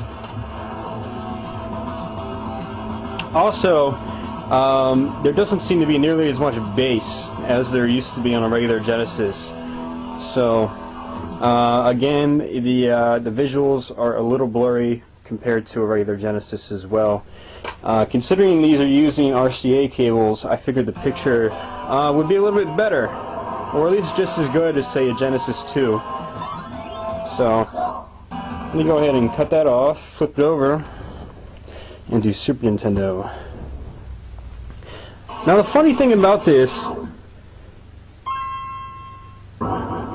is that Super Nintendo is actually really good. It's just as good as my FC Twin, if not better. And it's kind of ironic. You'd think that they would, you know, well, you would think that if Super Nintendo was great, then NES and the Genesis portions would be great as well. But the sound, especially in the Super Nintendo, is it's pretty good. It actually has a lot more bass and much more low end than the Genesis or NES do, and which is weird. I don't really get the balance issues, but yeah.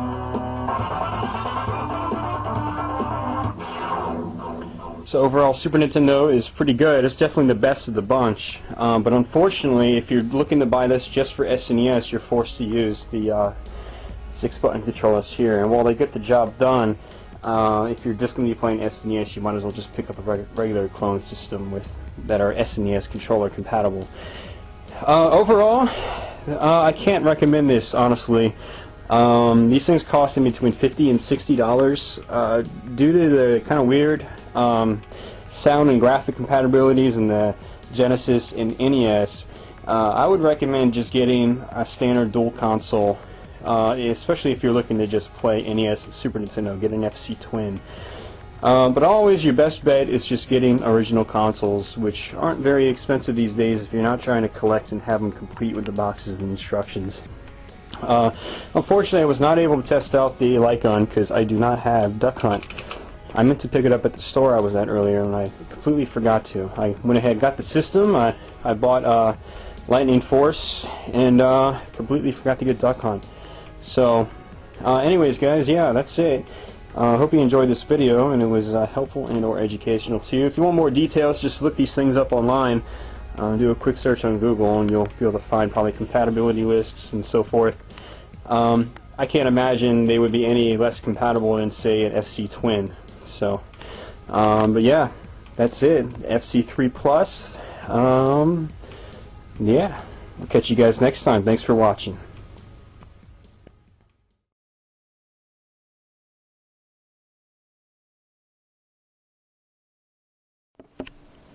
What's up guys, got another Jaguar video for you.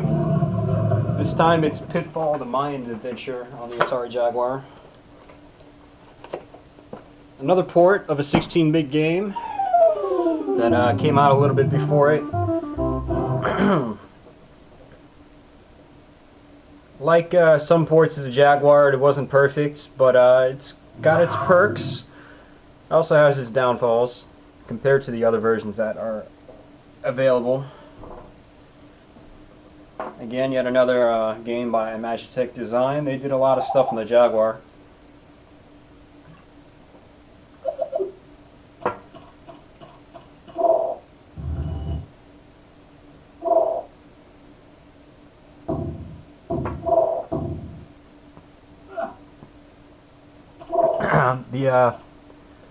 One of the biggest lacking features is the sound, which was kind of weird because Magitech sound their other games on the Jaguar was very good. You know, the sound effects are still pretty true to all the other versions out there, but the music itself is a little lacking. Now you can also save your progress as you go through stages. That's something that's not really in the other versions. And let me point off real quick that one downfall is that it seems the frame rate runs about half as fast as it does in the other systems, which have very smooth, you know, frame rates, especially like the Sega CD version. But one good thing is that the graphics have been, I don't want to say overhauled, but they've been touched up a lot. You can definitely tell there are a lot more colors being used now, which is very nice. For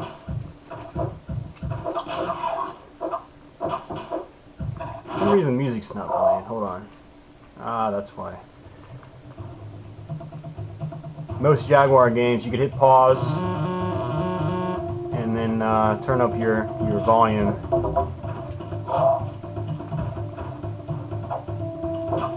Alright, let's do a backflip. Can we do it?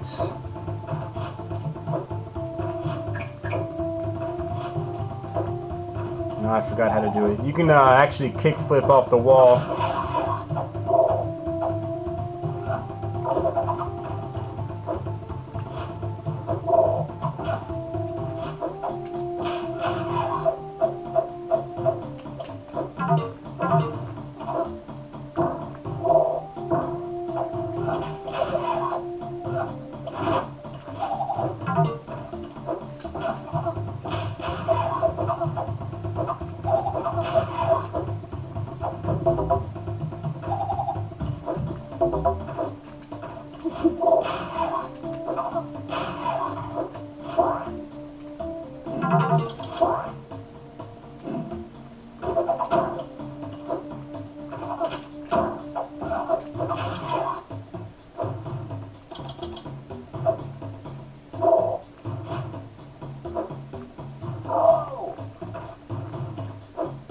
Despite you know, the slower frame rate and you know, the lack of enhancement on the music compared to the other ports, it's still an enjoyable game. I always enjoyed Pitfall: The Mayan Adventure.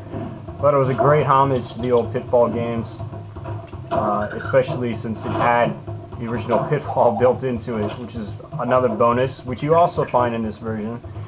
I used to play the hell out of the Sega CD version back in the day, and it was a great version, great soundtrack. The gameplay is still roughly the same. Like I said, frame rate doesn't run quite as well as the other versions, but it is more colorful at the same time. I guess you can take your pick.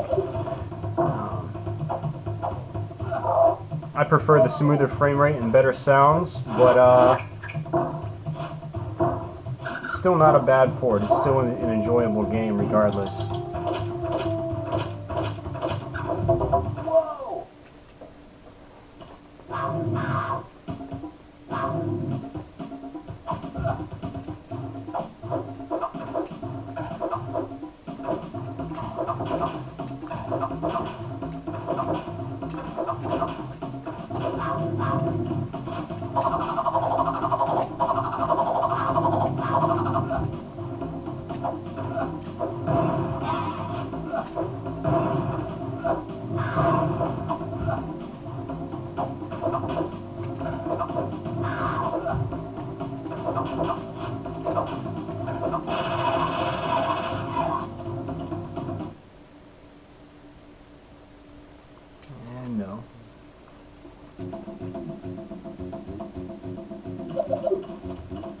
One of the best perks about this game is that, whereas the other versions you kind of had to play through the whole game in one sitting, which could take a little while, you know, especially for you older people out there that want to reminisce, you can kind of play it in little spurts, you know. A lot of times I boot it up, play a level or two, turn it off, and go back to doing whatever I was doing.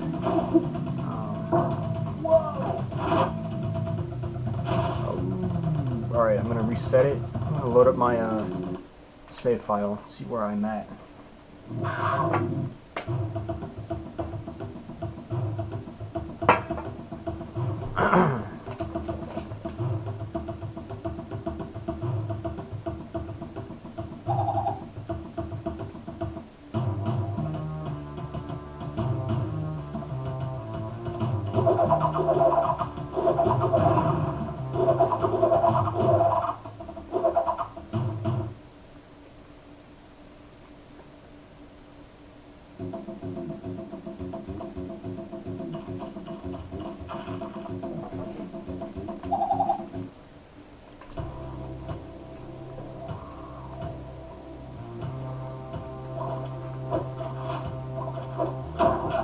This is a little bit farther into the game.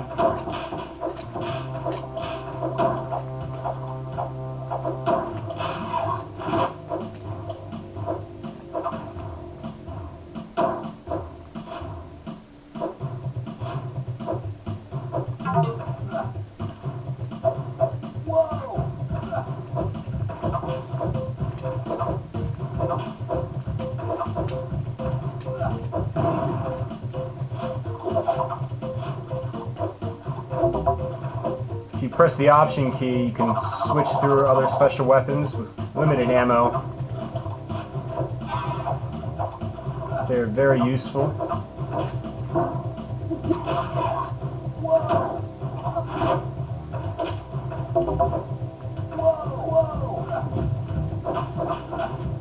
Oh shit.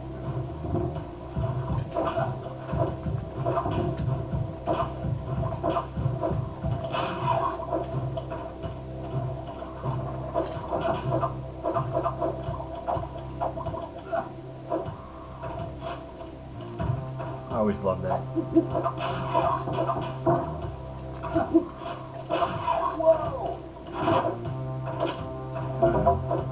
This game always had sort of, I don't know, kind of that cool 2D platformer aspect to it that was also kind of lighthearted at the same time, which made it, you know, have a little bit of personality, despite it still being a remake or a homage.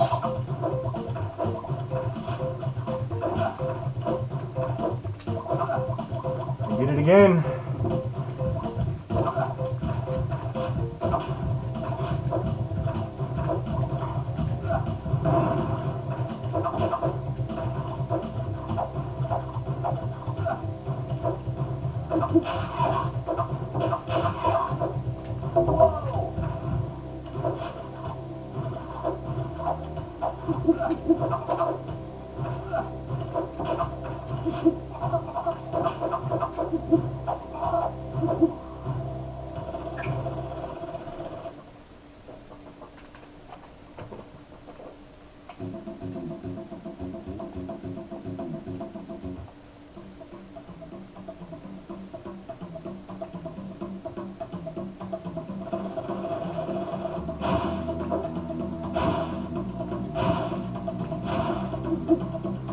Alright guys, that's about it. I'm going to wrap it up.